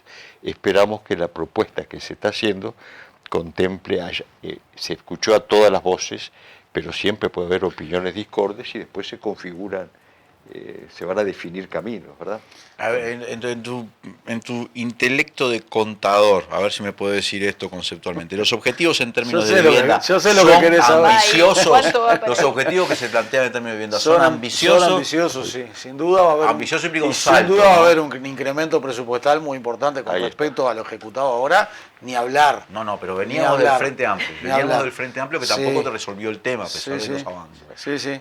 A veces no solo. A veces no solo es un tema de. Emocioname. A veces son ambiciosos. Pero también te digo que no son solo temas que se arreglen con dinero y con presupuesto, ¿no? Uno de los temas, acá en la vivienda tenemos un claro ejemplo de de transversalidad de las cosas, con lo social. Por ejemplo, hace 40 años vivían 10 personas que eran un núcleo familiar, más los padres, suegros, los niños, que eran muchos, en una sola vivienda. Hoy en día tenemos arreglos familiares muy diversos. Y eso también ha llevado a multiplicar las necesidades y las posibilidades de vivienda. Ricardo hizo mención a que cuando pensamos en vivienda, pensamos en soluciones habitacionales. A veces no es solo la construcción de viviendas nuevas, sino de buscar mecanismos que sean más ágiles desde el punto de vista de brindar la solución. Pero Ricardo, que vivió mucho tiempo en Francia, en el exilio, sabe, por ejemplo, que hay países de Europa, entre ellos Francia, que el Estado posee viviendas y regula los precios de los alquileres. No solo Francia, bueno. Eso no pasa acá. A ver, yo pregunto si ese tipo de cosas... No podemos cosas... entrar en detalles, pero ese tipo de consideraciones son consideraciones que estaban arriba de la mesa, por ejemplo. Bien, por ejemplo. No entremos en detalles. Después hay otra cosa. El tema de soluciones habitacionales, el tema de la inclusión, que no es solo vivienda, es bien importante. Si nosotros pensamos en construcción de viviendas para resolver problemas sociales, recorremos solo la ciudad de Montevideo y vemos soluciones habitacionales, como le llamaron, milagrosas, y quisieron, crearon problemas sociales que hoy son más difíciles de resolver. Hoy, antes de sentarnos acá, hablábamos de otras realidades en otros países donde se están incendiando las periferias que tienen ese tipo de construcción destinada a resolver problemas de la gente, de alojamiento, y construyen, ponen ladrillos y ni siquiera a mediano plazo, a muy corto plazo, generan complejas situaciones sociales que después hay que difícil de resolver y te crean grandes conflictos. El tema, entonces, la respuesta que buscabas, ¿es un tema prioritario? Es un tema prioritario. Hay alternativas, se están buscando soluciones nuevas, están esbozadas. Y están esbozadas esas propuestas de soluciones nuevas con un rumbo claro, ¿no? Que creo que eso es lo que mencionaban tanto Álvaro como Ricardo, ¿no? La importancia sustantiva de buscar soluciones en torno a una política de vivienda, buscar soluciones de vivienda para todos los uruguayos y uruguayas, está reflejado en el programa y está reflejado en estas propuestas programáticas, con la necesidad de construir un plan y un rumbo, ¿no? Y un rumbo que tiene ejes claros que planteó, ¿no? La inclusión. Yo meto al ambiente todo el tiempo, pero cómo construimos soluciones para las personas que vivan en un entorno que tenga un acceso a un ambiente de calidad y que pueda ser disfrutado por todos y todas. Entonces, ¿de qué manera construimos esa política de vivienda que permita resolver problemas que tenemos ahora y que se han agravado? Porque ya fuimos claros y fuiste claro en qué ha pasado con la política de vivienda de este gobierno. Bueno, cómo retomamos un rumbo en base a estos ejes importantes que nos planteamos, de la inclusión, del acceso a la vivienda, pero también de la construcción de entramado urbano, en el caso urbano, pero también de mejora de las viviendas en el entorno rural, y eso va también con el desarrollo del país en cuanto a lo productivo y en cuanto a cómo generamos trabajo en otros lugares. Creo que, de nuevo, la globalidad y el intentar trabajar en torno a esos ejes integradores desafió a esta construcción de propuestas programáticas, y creo que genera un producto mucho más rico y mucho más interesante en cuanto a marcar rumbos claros que el Frente Amplio quiere tomar en torno a las diferentes áreas. Planteo otro punto que creo que hace años que le interesa a la gente. Este gobierno también hizo su encare, aunque muy discutible en su metodología, que es el tema de la educación. Está planteado en este momento una transformación curricular que claramente no cuenta con el respaldo ni de la comunidad docente ni de la comunidad estudiantil, por lo que se ha visto, ¿no? Pero está claro que si hay un nuevo gobierno de izquierda, el Frente Amplio va a tener que encarar este tema siempre. No es que no lo haya encarado antes, quiero decir, va a tener que tener un planteo para este tema, y me gustaría saber por dónde va. Ahí creo el especialista es un gran tema. Mi profesor. Es un gran tema. Lo primero es que la propuesta de educación se hizo consultando con la participación de un colectivo muy amplio y de forma muy abierta. Y vos sabés que en educación los matices, aún en el seno de la corriente frente amplista, hay desacuerdos. Por supuesto, hay desacuerdos, y fuimos 15 años gobierno y lo mostramos nosotros, ¿está bien? Pero hubo un consenso muy importante en una propuesta que es la que se pone arriba de la mesa. Nuevamente son grandes rumbos, son algunas acciones principales que muestran por qué camino se quiere recorrer. Y aquí hay varias cosas para mencionar algunas. En educación siempre se suele poner números, tanto por ciento. No hay números, pero hay algunas expresiones fuertes.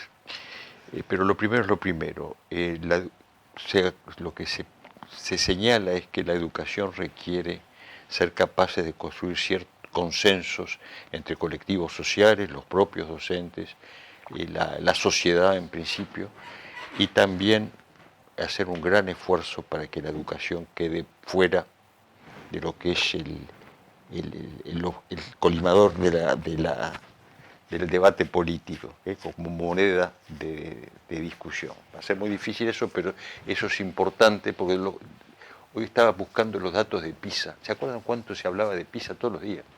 que subió un medio punto. Todo el mundo era especialista, parecía, de resultados deportivos, y se juzgaba lo que estaba pasando en la educación por los resultados de esa prueba. Desapareció del mapa eso, y se siguen haciendo. Entonces creo que hay que lograr que la educación sea un objetivo nacional, un tema de Estado. Es difícil, pero hay que hacerlo. Se requiere consensos sociales, se requiere volver a dignificar a la profesión docente, a levantar la autoestima de todos los trabajadores de educación en su diversidad y en todo el territorio. Ese es un aspecto. Una pregunta a Sí. propósito de esto, de consensos, de buscar la participación. Durante este periodo, los consejos desconcentrados, los Bueno, ahí organismos tenemos- sacaron a los docentes. Ahí tenés un lío, ahí tenés ahí- algo muy... Eso está muy claro y esos son principios que se planteos de defienden. volver a El formas de tema de la participación. participación, primero, el tema de la autonomía, por un lado, y la participación, por lo menos en Ni los hablar de niveles, cogobierno, en los ¿no? niveles que se habían alcanzado, está muy claro. Y se habla de cogobierno y no es un tema obvio, que es el tema del UTEC, por ejemplo, entre otras cosas, pero también se habla de la Universidad de Educación Autónoma, cogobernada.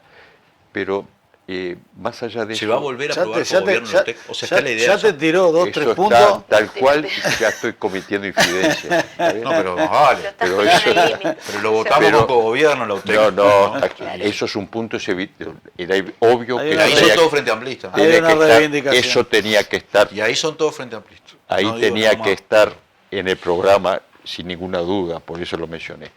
Pero hay otros aspectos. Por supuesto, un tema yendo de una punta a la otra. Te juro, mirá, justo ayer me mandaron los trabajadores de la UTEC las inconstitucionalidades que están planteando. No, Están eso es clarísimo. como locos con Además hay otro aspecto.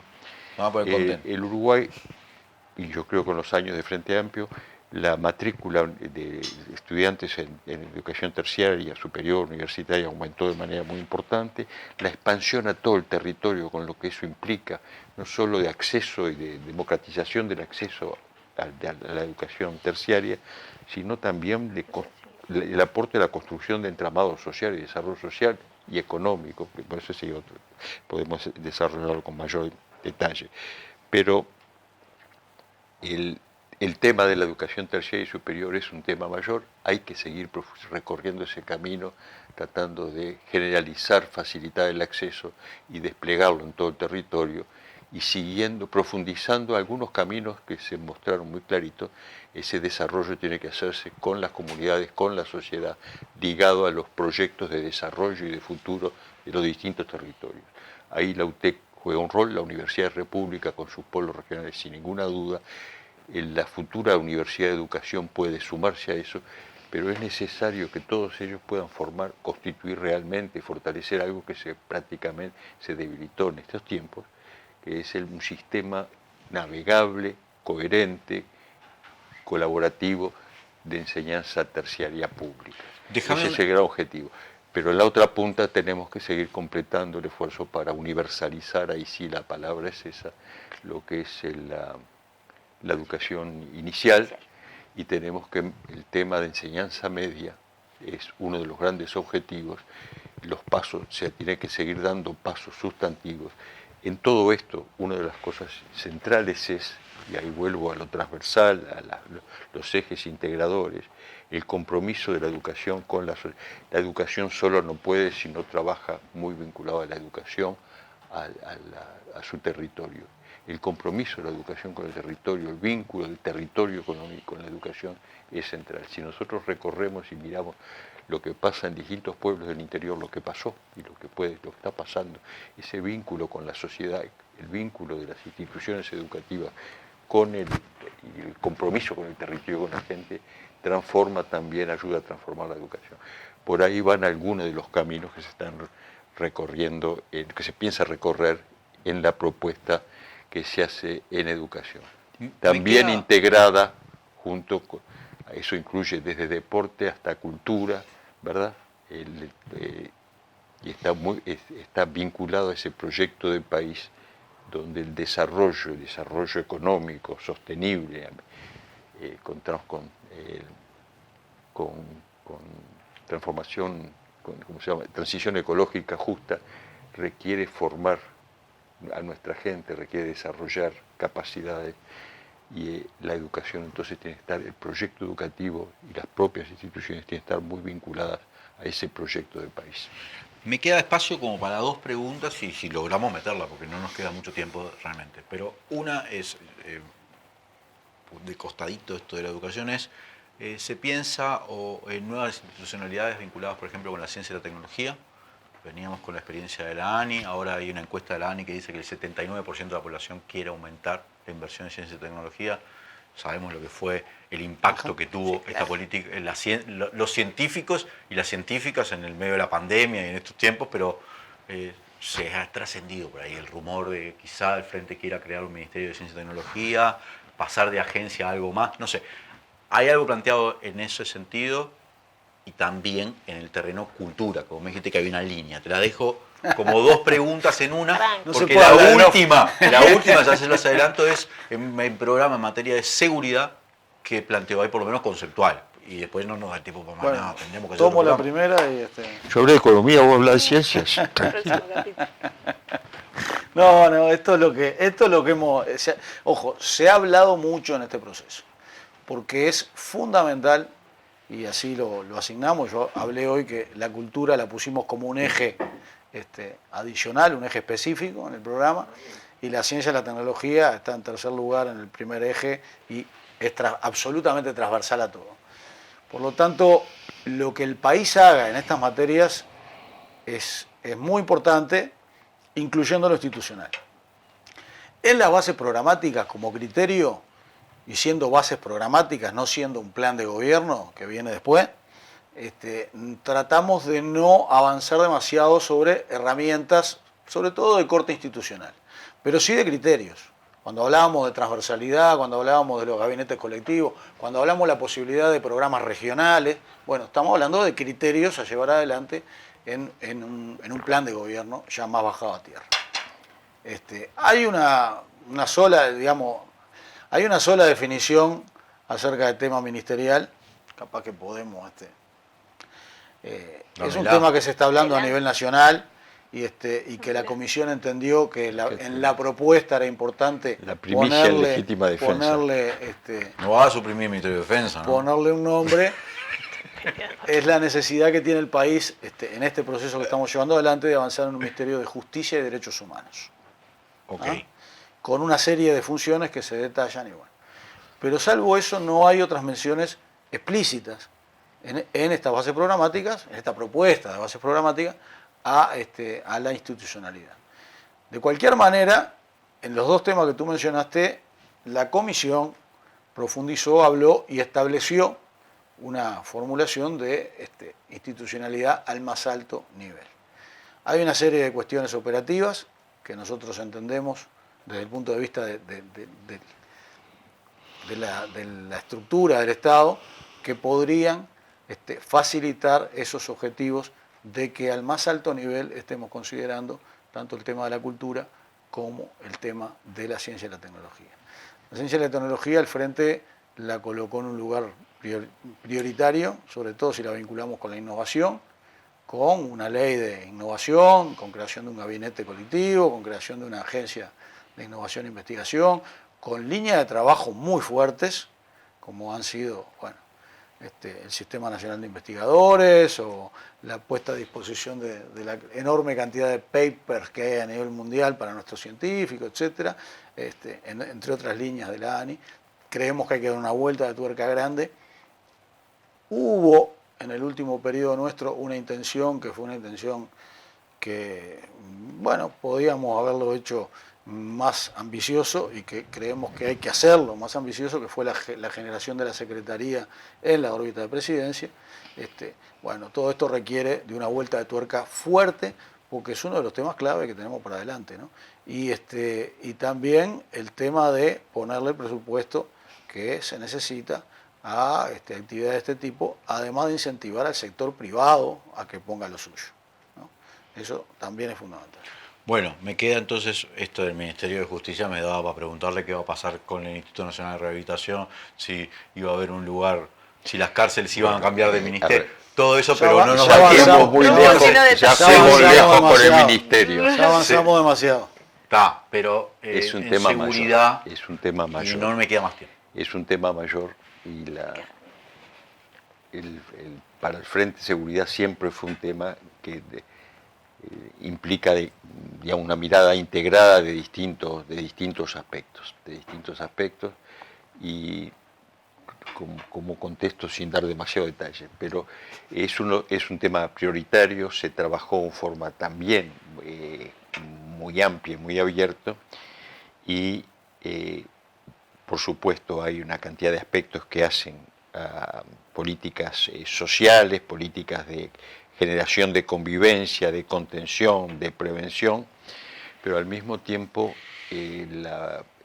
volver a recorrer un camino de formación y profesionalización del personal policial, por ejemplo, es absolutamente imprescindible y cambiar, algunos de los rumbos que claramente, bueno, viendo los resultados de la en materia de interpelación. Mirá que se nos metieron una cantidad de bandas narcos Bien. Y ahí entonces tenemos que mirar un poco cómo se están llenando las cárceles y con quién y qué es lo que hay atrás de todo eso que está llenando las cárceles, ¿verdad? Que son los pequeños delincuentes y el tema de las mujeres que entran, que en 4 años por pasar un poquito pues, esa droga, un poquito de droga, son temas que claramente han preocupado cuando elaboramos las bases programáticas, ¿verdad? Entonces se busca dar respuesta a todos esos temas y por supuesto el tema de cárceles es un tema mayor, el número de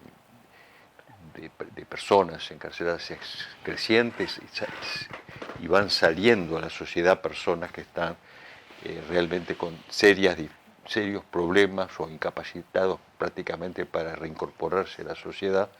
Basta con recorrer ya no solo Montevideo o el centro de Montevideo y todo Montevideo, sino empezar a ver lo que está pasando en todo el país. Eso requiere respuestas y requiere, bueno, esperemos que por eso la propuesta de un Ministerio de Justicia y Derechos Humanos que tal vez pueda asegurar una coordinación de todos los elementos que se requieren para poder asumir ese desafío. Hasta ahí es donde podemos.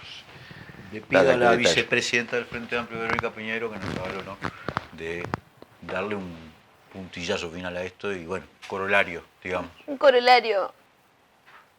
Todos los temas que vos nos pusiste arriba de la mesa para conseguir información sobre, ¿no? O conseguir novedades de innovaciones que pueda tener estas bases programáticas, son problemas muy complejos, ¿no? Y situaciones muy complejas y temáticas muy complejas, la de la vivienda, la de la seguridad.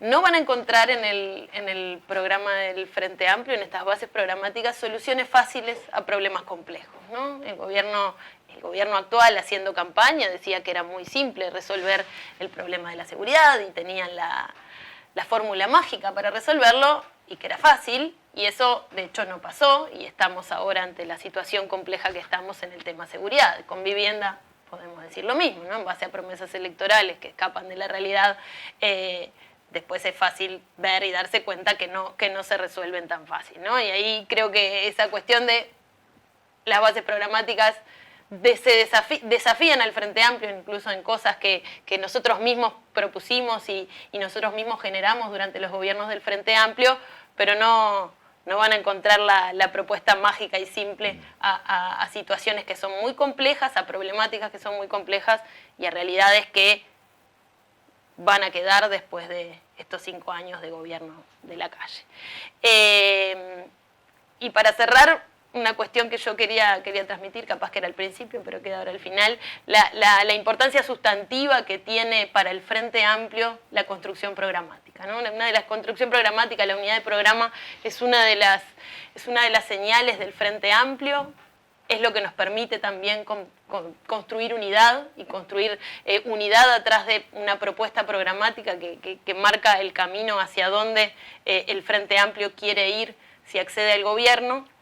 y que esa construcción se da de una manera colectiva y se da de una manera muy amplia. Ya desde el inicio, en la generación de las propuestas que van a la comisión de programa, están hechas en 32 espacios temáticos que son de muy amplia participación, en la que discuten de igual a igual técnicos y especialistas y compañeros interesados y compañeras interesados en los temas, en las que toda la palabra vale lo mismo de cada uno. Y después pasa a un espacio que es la Comisión Nacional de Programa, que hace un esfuerzo muy grande en construir esta síntesis política que que el jueves nos entregaron Ricardo y Álvaro en la presidencia del Frente Amplio, ¿no? Entonces, yo transmitirles eso, la importancia sustantiva que la construcción de programa tiene para el Frente Amplio, para construir unidad, y el desafío que tenemos ahora por delante de que este programa sea tomado por la gente, ¿no? Decía Ricardo, tuvimos un congreso de crítica y de perspectivas de la fuerza política,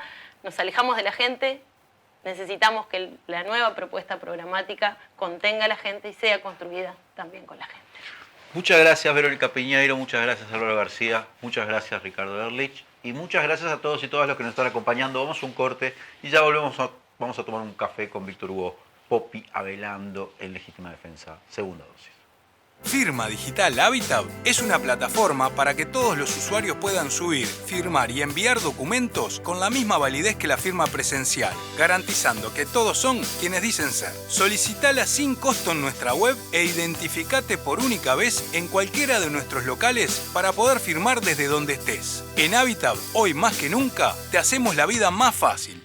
La actuación ilegítima, la dictadura cívico-militar y el terrorismo de Estado actuaron contra toda forma de organización que se opusiera a su proyecto de país. Las mujeres fuimos parte de la lucha, fuimos torturadas, violadas y encarceladas, algunas asesinadas, muchas continúan desaparecidas. Con el abrazo y la unidad convertimos la prisión en resistencia, exigimos memoria, verdad y justicia.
Volvemos con Legítima Defensa, segunda dosis. Gracias a todos y todas los que nos acompañan. Les recuerdo que pongan like, los que no han puesto like. Y les recuerdo que está siendo muy exitosa, por cierto, la excursión a Cuba, que salimos el 31 de diciembre para estar el 1 de enero en La Habana. Y después vamos a estar unos días en La Habana y después vamos a Trinidad y vamos a Varadero y vamos a Cayo Blanco y a no sé cuántos lugares más. Bueno, esa excursión tienen que consultar en el 092-982-986. Les cuento que la agencia con la que hacemos esto, SIUR, nos avisó que también la gente que se suma a nuestra excursión se pueden acoger al sistema que tienen ellos para ayudar a financiar la excursión de rifas. Puede haber gente que le interese eso.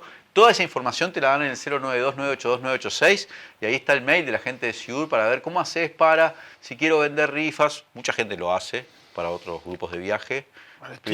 Arquitectura, poner así. Sí, bueno, pero eso te apoya, te ayuda mucho para financiarlo, para poder financiar la excursión. Pero viene muy bien y te pido que consultes en el 092-982-986. Hay un montón de gente anotada, confirmada, pero queda bastante tiempo, porque es el 31 de diciembre que arrancamos.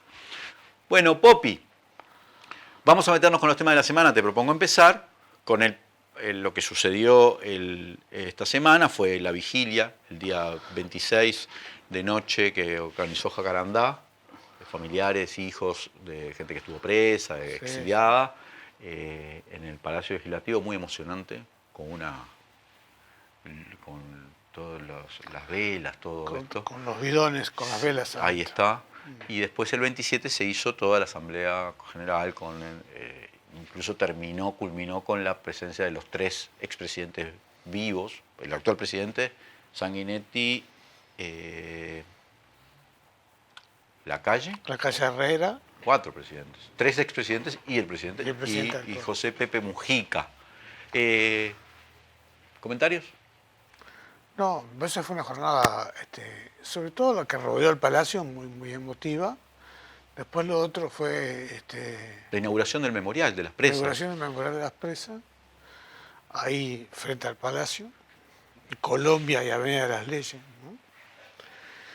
Y después la reiteración de algún gesto que se viene dando desde que Tabaré Vázquez llevó a Luis Lacalle Pou a la asunción de Alberto Fernández, de mostrarse los expresidentes juntos. Como que Pepe llevó a Lacalle y a Sanguinetti a Brasilia, sí, a Brasilia. A la asunción de Lula.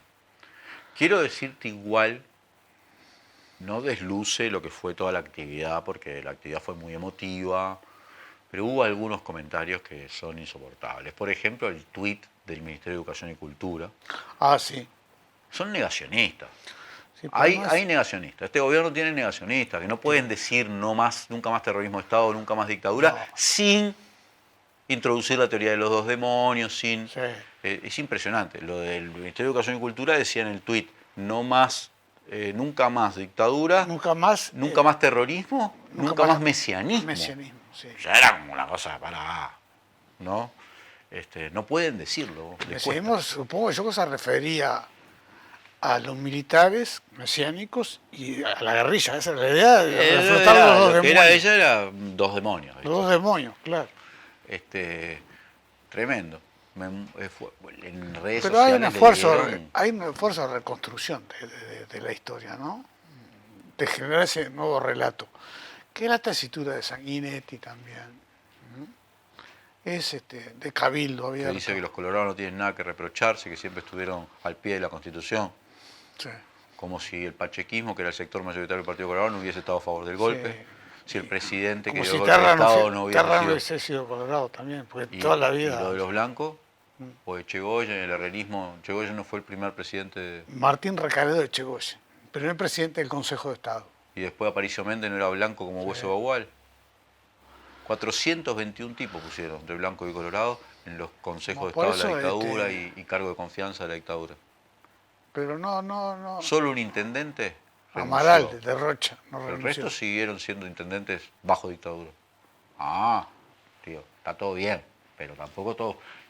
Saquemos de esto a Wilson, ¿no? Que era el sector mayoritario del Partido Nacional. Y que fue lo llamativo es que algunos... Claramente un opositor. Algunos jerarcas del gobierno actual o algunos legisladores fueron militantes de la CEPFEU, por ejemplo, contra la dictadura. Y no tenían este discurso. Pero eran jóvenes. Eran jóvenes. Ahora... Sea por aquello famoso de que quien no es comunista a los 20 años no tiene corazón. No eran comunistas tampoco. No, pero digo, que esa frase... Sí, lo entiendo. Y quien lo sigue siendo a los 30 no tiene cerebro, ¿será por eso? Sí, bueno, yo no sé si tienen cerebro. No, pero digo... Entiendo la frase, Popi la conozco. Solo que tengo que darle, porque me parece tremendo ese negacionismo. Pero bueno. No, pero es un viraje en sus vidas eso. Y sí, es un viraje en sus vidas. Javier García, cada vez más de derecha están, ¿no? Claro, el ministro de Cultura. Pablo da Silveira no sé.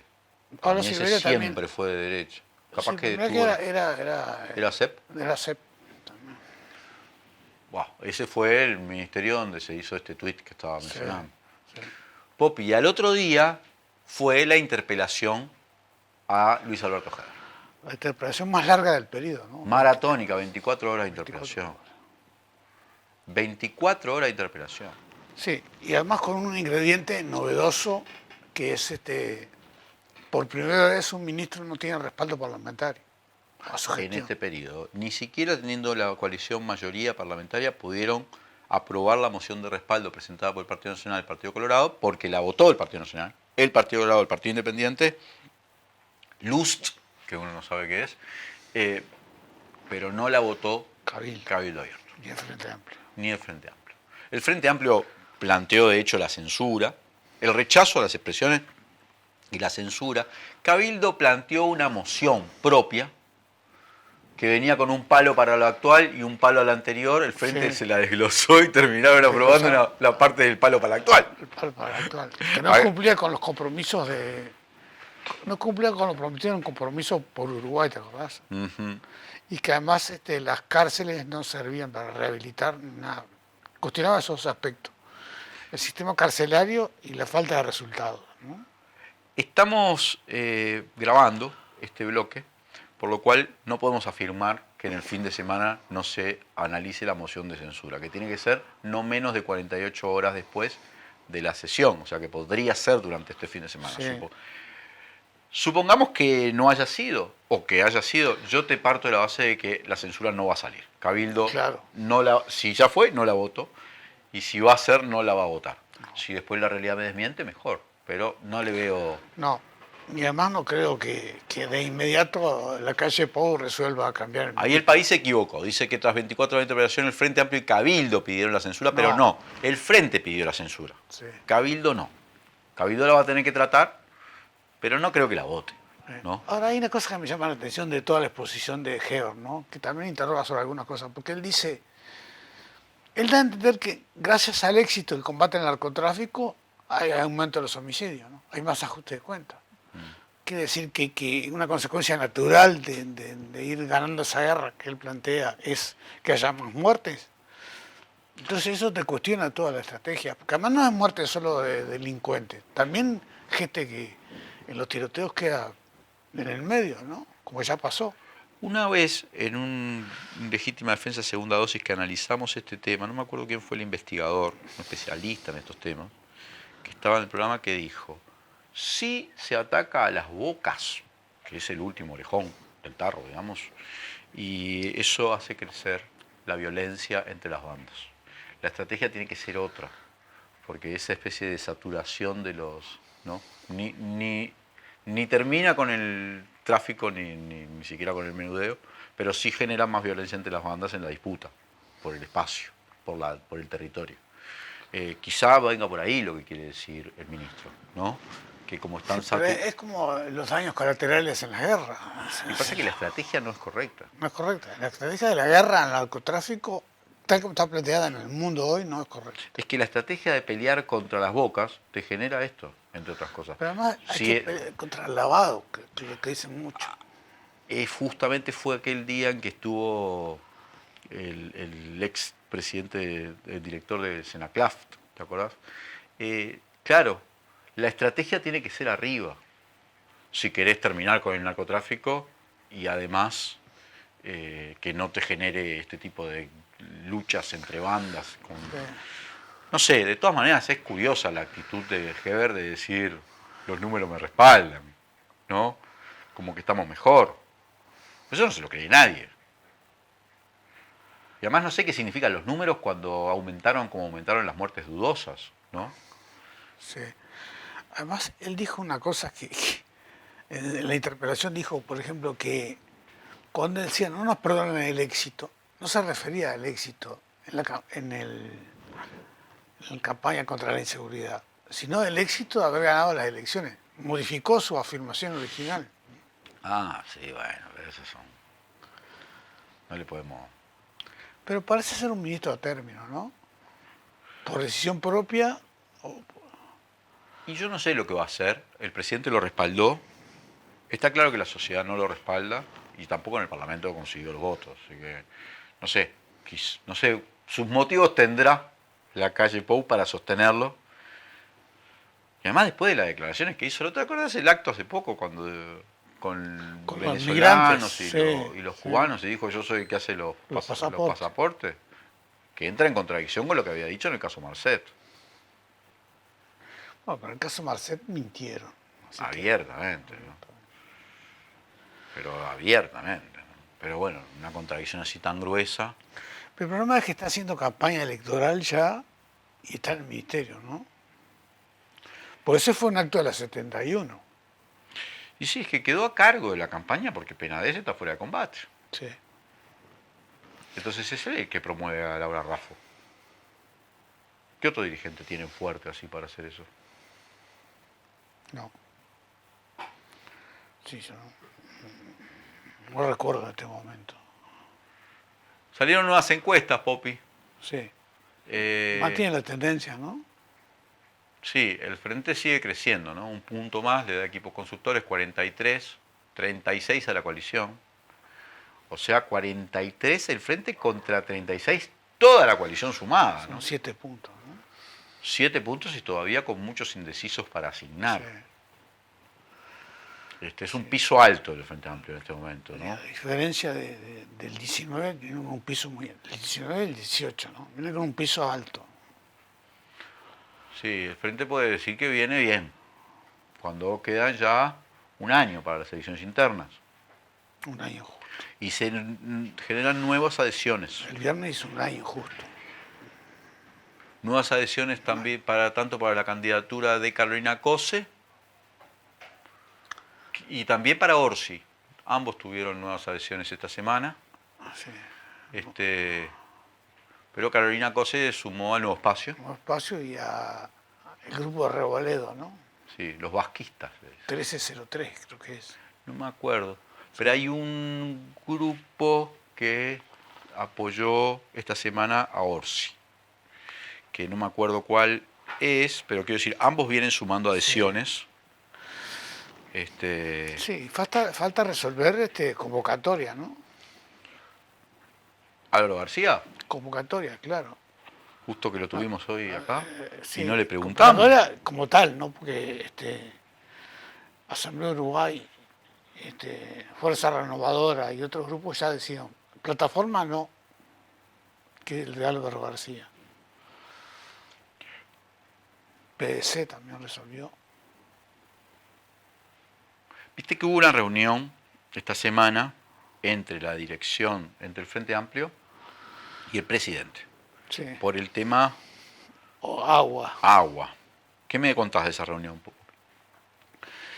Y el planteo que hizo el FA ya había adelantado, ¿no? En algunas cosas ya se cumplió, pero el presidente ¿viste? El FA le planteó la posibilidad de que aquellos que tienen un gasto menor a 1.000 pesos sean exonerados o se les rebaje la tarifa de OCE, ¿no? Y el presidente dijo que no. Pero además, después lo que ya había planteado el FA de eliminar los impuestos al agua embotellada, ya se hizo. Lo que ha planteado el Frente, que el presidente no ha tomado ninguna resolución, es la convocatoria al SINAE, ¿no? Manejarse con, como se manejó, porque es una emergencia parecida a la del COVID, ¿no? La del agua. Que además en declaraciones públicas, hace 2 días, 3 días, la calle Pou dijo que seguramente si no llueve se agotan las reservas y el agua no va a ser bebible ya, ¿no? Va a ser para la cisterna, para bañarse y para lavar, no para... lo cual aumenta el problema. Y además admitió que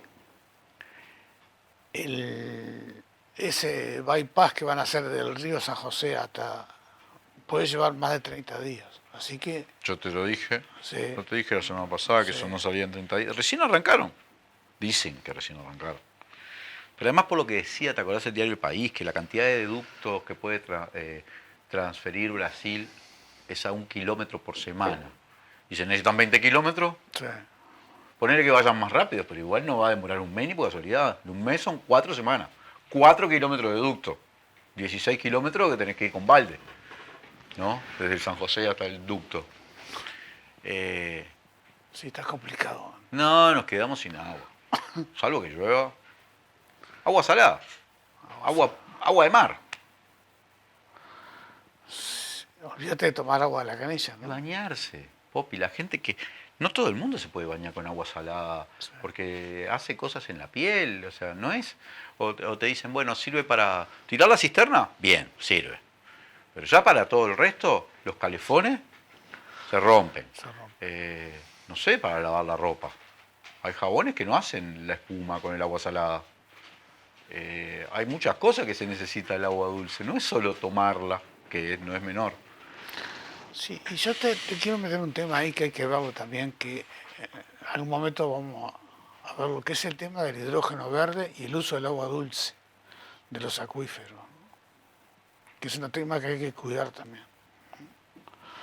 Porque el gobierno está anunciando que privados van a hacer en Tacuarembó y en Paysandú las plantas de fabricación de hidrógeno verde, que como dijo Agassi acá en Legítima Defensa, destruye el agua, no es que la recicla, la destruye, porque separa el oxígeno del hidrógeno, ¿no? Sí, son temas para mirar Son hacia temas para adelante, mirar, ¿no? que incluso en el programa del Frente, que hace un hincapié en el borrador al que accedimos, hacen un fuerte hincapié en el tema ambiental y el cuidado de las fortalezas uruguayas en eso. Y el agua era una de esas, ¿no? Popi, el tema del agua, bueno, estamos ahí, encomendados a la lluvia, pero por lo menos el gobierno ahora mostró algunas medidas de las que ya pedía la oposición hace rato. Hace rato, claro. Veremos. La Intendencia sigue buscando pozos. Encontró ahora uno en el Parque Valle. Sí, otro más, ya tenía uno. Tremendo, porque parece que da para 30 o 20.000 litros por hora. Claro, pero eso sirve para los hospitales o centros de enseñanza. 30.000 litros por hora es un montón igual, ¿no? Es más grande que el del Parque Jardín Botánico. 30.000 litros por hora, nada, obviamente no da para abastecer a lo que se necesita. Y además pero... escuché a Monsecchi que dijo que iban a utilizar una UPA, ¿cómo se llama? Una potabilizadora portátil. Porque al agua del pozo esa hay que tratarla con cloro también. Sí, hay que potabilizarla. Potabilizarla. Pero es dulce. Es dulce, claro. O sea, no tiene las concentraciones de cloruros y sodios que tiene esta agua de mar, ¿no? Sí, lo que despertó un gran escándalo o muchas reacciones negativas fue la decisión de Catoán Natir de aumentar un 24% el precio de la operativa, ¿no? De los contenedores. El gobierno también parece estar molesto con el asunto, pero las cámaras exportadoras están todas como locas. Sí, ahora dio marcha atrás, pero suspendió el aumento. Pero son consecuencias del monopolio, ¿no? Bueno, mirá, cuando el gobierno, las explicaciones que daba, entre otras cosas, para dar... Que iban a bajar. Era que iban a rebajar, se rebajó un 25%, pero ahora lo aumentan un 24%. El estudio que lo mandaron a hacer, no me acuerdo a qué consultora, ellos analizan, bueno, cuántos de nuestros costos son en pesos, cuántos son costos en dólares, cuánto es la inflación en pesos, cuánto es la inflación en cosas, no sé qué, entonces les da como que para compensar la inflación en pesos, en dólares, el valor, yo qué sé, todo eso, el atraso cambiario, necesitan aumentar un 24%. Pero yo no pasa sé, que la operativa de te Catoán trasladan a precio todo. ¿Se paga en dólares o se paga en pesos? Tienen una parte de sus costos son en dólares. Pero cuando yo voy a mandar un contenedor, Ah, no sé cómo le pagas. pagarlo en dólares seguramente. No sé. Pero sé que ellos tienen una parte que de costo que es en pesos, una parte de costo salarial, una parte de dólares. Entonces, hacen una especie de paramétrica donde analizan todo y te dicen cómo tiene Sí, que el precio del dólar ha pasado a ser un problema también para el gobierno, ¿no? Y pasa que hay un atraso cambiario importante, ¿no? Pero además yo he visto varios economistas O baja, por lo menos no sé si hay atraso cambiario, pero baja el precio. y dice que tiene que ver con que primero que hay una tendencia en el mundo que baje el dólar, ¿no? Pero después porque el Banco Central, para combatir la inflación, sube las tasas de interés en pesos. Y eso hace más atractivo el peso que el dólar. Entonces, Sí, seguro, porque te pagan, es el costo que te... 11,25 las carteras en tasas. pesos te dan un interés que es bárbaro. Para los especuladores es genial. Vienen, ponen, sacan y se llevan una ganancia de la nada, ¿no? Sí, sí. De papeles, puro papeles. Pero claro, eso es un mecanismo. Sí, los exportadores están quejosos, ¿no? Ujú. Bueno, Popi, nos vamos quedando sin tiempo, pero ¿algún tema más? No, el señor Fuentes, pero eso es normal, es la vida, eso sí. Y bueno, viste que hay muchos documentos del programa, pero hoy estuvimos hablando con Merlich, con Álvaro García, con Verónica Piñeiro, que son los que mantienen la data oficial, que recién se la entregaron a la presidencia del Frente Amplio y que en los próximos días, bueno, a partir del lunes, o sea, a partir de mañana, la mesa política entraría en contacto con la versión verdadera de las bases programáticas que tendrán que ser analizadas después en el plenario. Yo vi uno de 77 páginas. Y este que es de 78. Puede ser la tapa, ¿no? O puede ser... Tiene algunas cosas, pero lo esencial del planteo del FA va a ser el plan de gobierno, eso es lo esencial. Porque los programas son siempre muy acordados, muy consensuados. Con líneas directrices. Claro, con interpretaciones diversas. Pero el tema es, ¿cuál es el plan de gobierno? Y va a ser el tema, sí.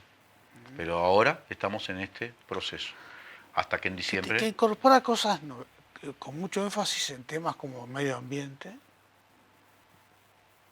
ciencia, tecnología, el mundo, la revolución tecnológica, el mundo del trabajo. Y bueno, son temas estratégicos. Son temas. En economía tiene el que yo conozco, un enunciado ahí, que siempre ha tenido el frente de ir por impuestos directos y no al consumo. Eso significaría gravar más la renta y el patrimonio, porque de algún lado hay que sacar recursos para las políticas públicas, ¿no? Entonces, porque además, por ejemplo,